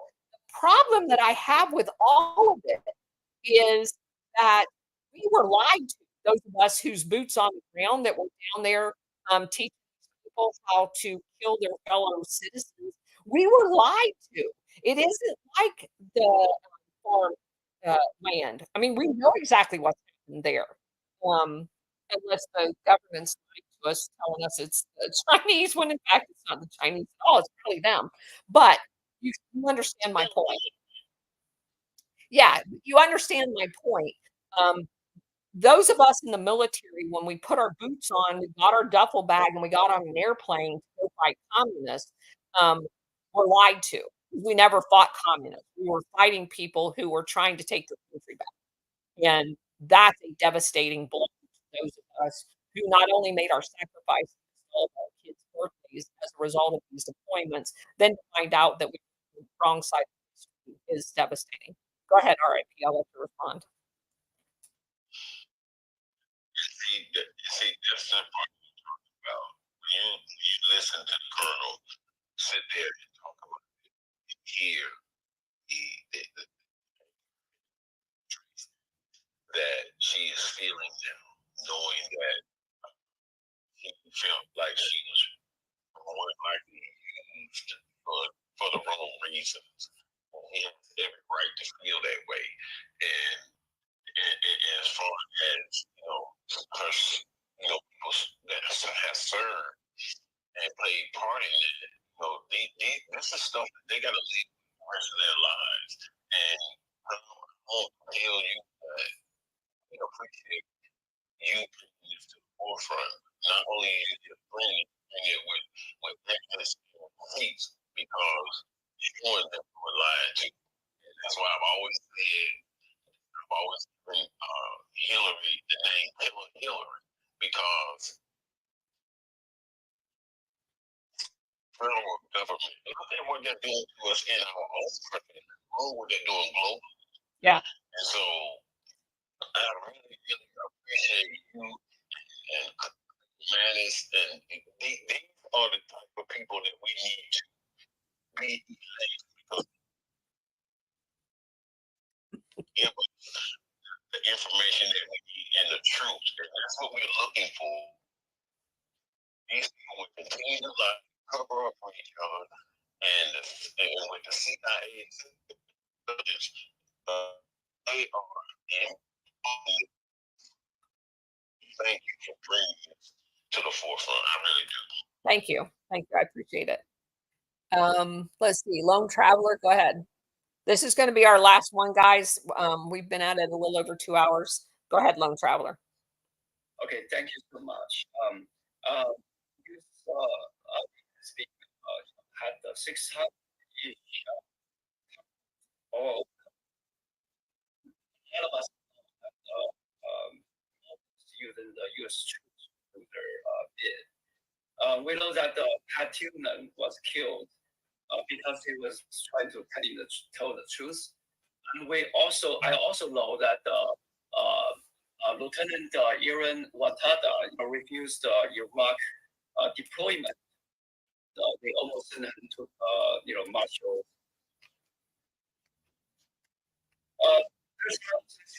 There's a lot of great people,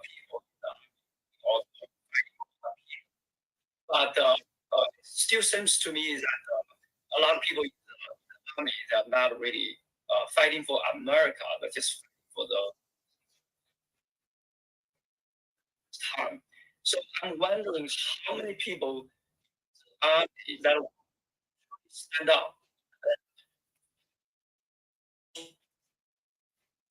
work for globalists. You kind of broke up. How many people will stand up and do what? What percentage of people do you well, when they know all the country, stop doing the. So I'm still in contact with much less than before because a lot of my friends have also retired. But I still know quite a few people that are still on active duty that very much know what's going on. It is their hope that they all committed at the new 2020 was stolen.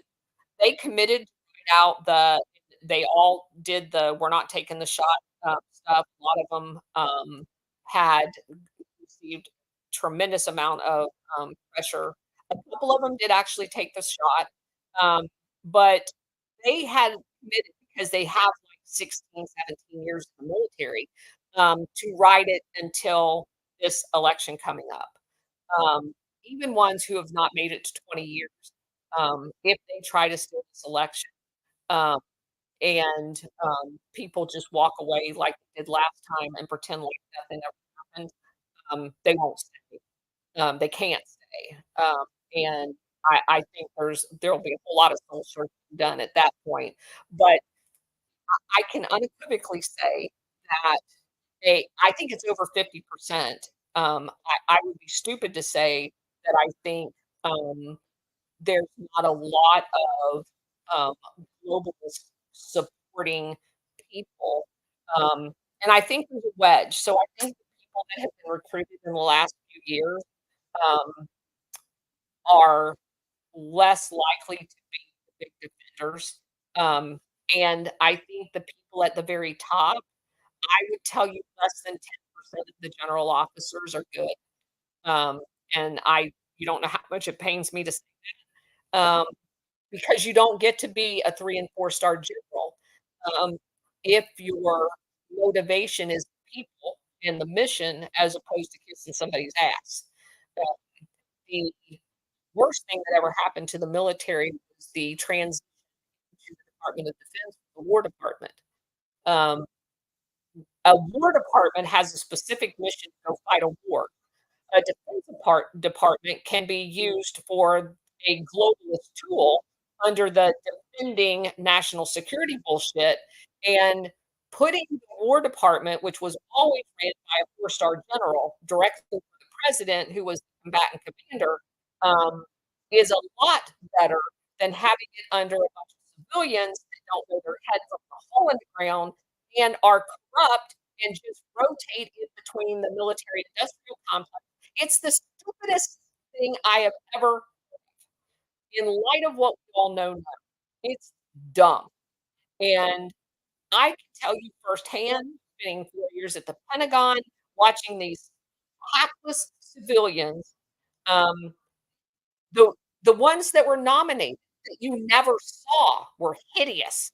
Um, Usually only through a bunch of mid-level officers, lobbying their congressional representatives were they able to derail some of the appointments of the most hideous, incompetent people that you've ever seen in your entire life to be placed in the defense department.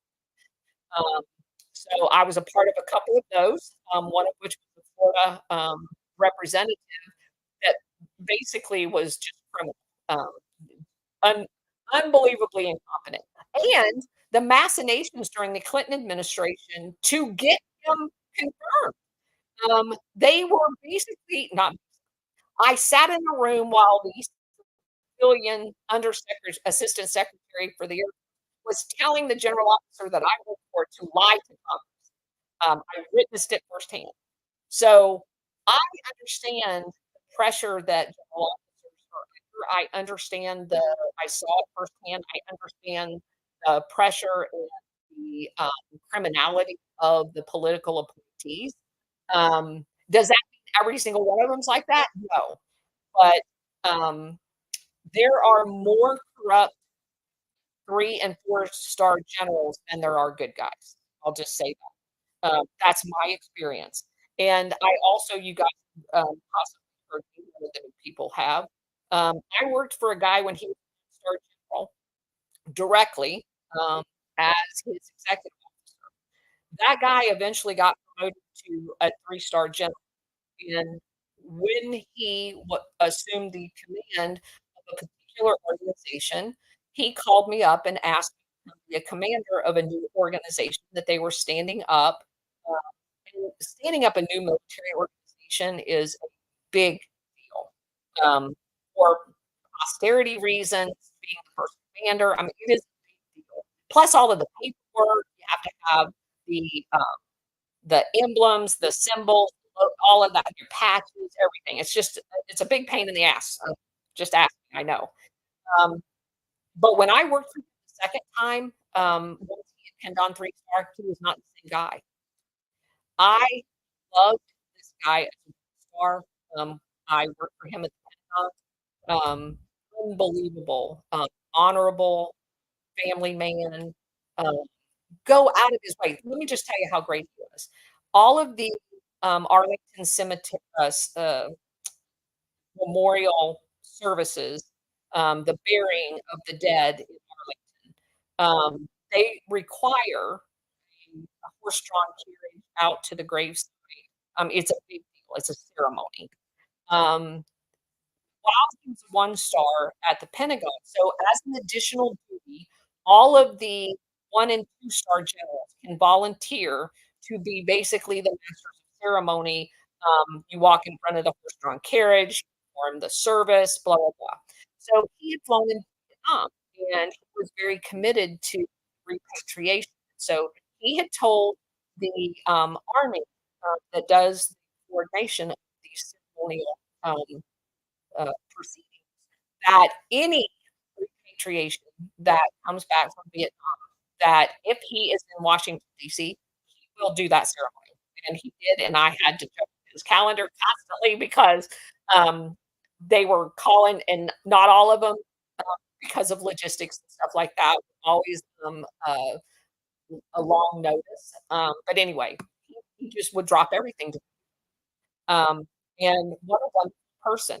The guy that replaced him, who I was also the executive officer for, was scared to death of horses, and he said, "Get me out of every single one of them." So that's just kind of the difference between them. And that same general went out of his way to do service-related things like that for people. By the time he had went through this process, God knows what it was. And I responded with I text messaged him. He had my personal phone number. Through the rest of the time, I worked a project with him right after 9/11, where we got reserve pilots into sitcom on active duty orders, so they could pay their house payments because they were all airline furloughed pilots. Blah blah blah. So I had stayed in contact with him over the course of him being a 2 star. But I'm telling you what, when he became a 3 star, he was a completely different guy. He asked me twice to do things that was both illegal and immoral, which I refused to do. It created a lot of, and he, by the way, just so that I'll finish the story, he was one of the general officers that signed that letter against Trump. And when he went to his A-10 reunion, I have it, a friend of one of the A-10 drivers' wives that was at that reunion within the last few years. Every single one of them turned their back on him and would not talk to him at all. They were so disgusted. And that's a big deal because, most of those guys will retire as a major, a lieutenant colonel, or a colonel, and they were having nothing to do. So he made his bed, and he will forever lay in it. But that's what the system does to people. And it's, you know, and I told people every time I went and talked to enlisted professional military education classes that you come into the military with 2 things, your name and your integrity. And those are the 2 things that are most critical that you leave the military with. Um, and I was able to leave the military with both of them, but I also had a lot of bruises along the way because it is not easy to leave both of those intact. Um, so, um, but it's important that you do. And for those of the people that are out there that are fellow veterans, we're all in this together. And RIP, I would say to you, I also are equally indignant of the people like your parents and my parents had their tax dollars stolen to support all of this bullshit.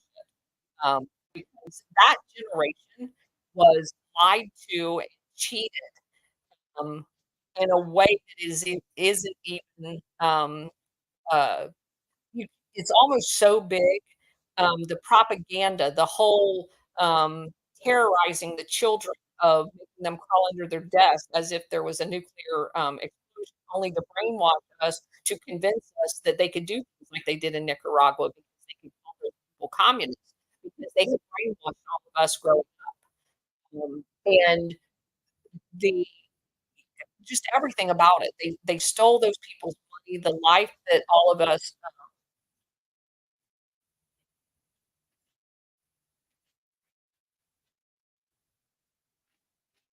what the heck?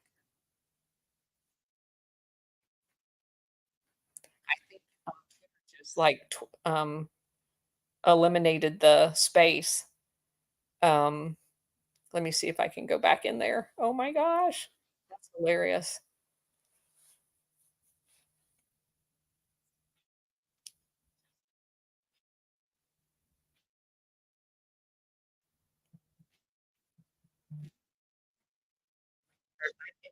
Okay, I can't. there I am. Yeah, Colonel. It just like my whole phone. The RV on again. No, no, no. And I do need to mention that though, for everybody that's on Rumble. I am so sorry. Yesterday, the stick got dropped. My husband came out and turned the RV drop because it over shore power if you join. Anyway, I don't know. My whole phone screen just went blank. The whole X thing crashed on my phone. So anyway, Maybe you're working for CIA. yeah, maybe. I don't. That's funny. Um, I don't. Uh, I see you, Alberto. We're way over time. I'm going to give you a mic for just like 5 seconds, but then we've got to go. Um, so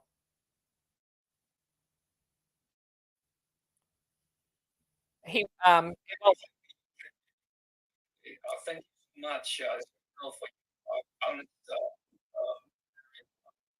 taking story, and thank you from the bottom of my heart. sure, sure, absolutely. Cousin Ed, I can't give him a mic. Alberto. I do not even see him, so I think Okay.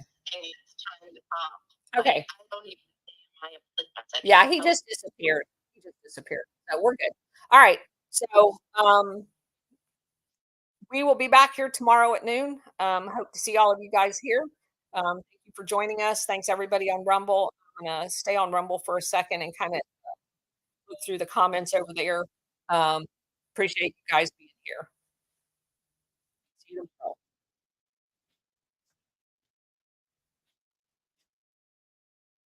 All right. Let me turn my attention to Rumble here for just a second. Glasses being on. Let me read through you guys' comments here. Um, I think Bridget and uh, Liza was monitoring these, but I just want to make sure um, that I don't neglect my Rebel crowd. About to blast Gladio everywhere. Good. Master Sergeant retired. I love it.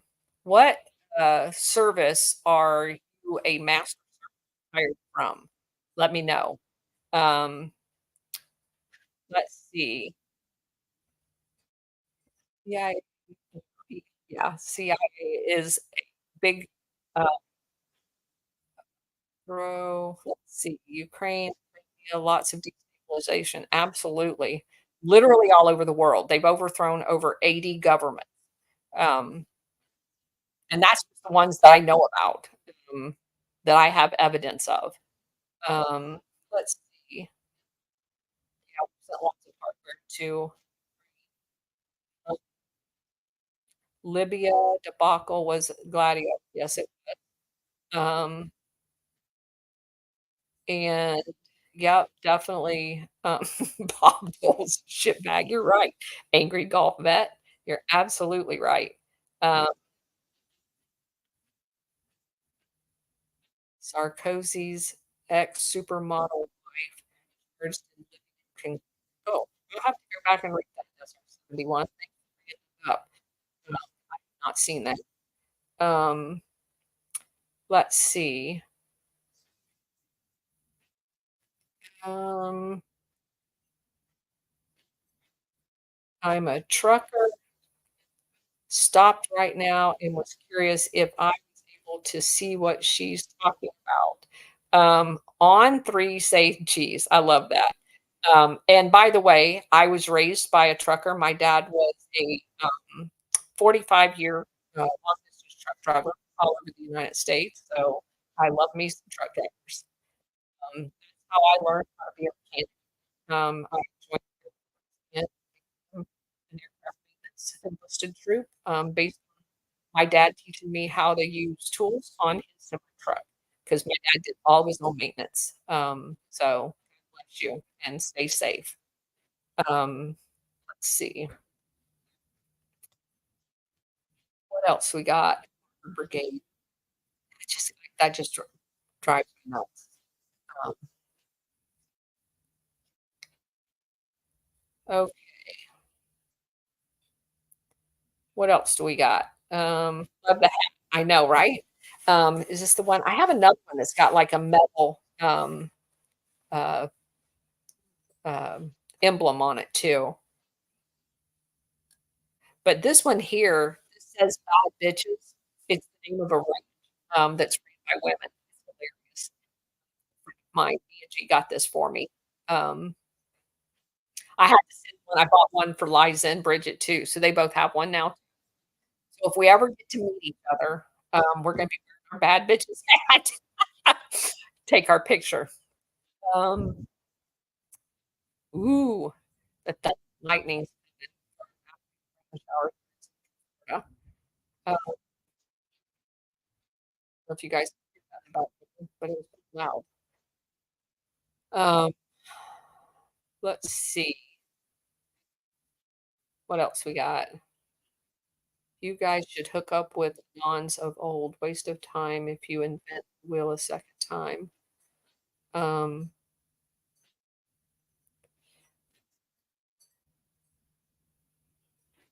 I have plenty of people that I communicate with on a daily basis, Sandra. So thanks for that. Um, let's see.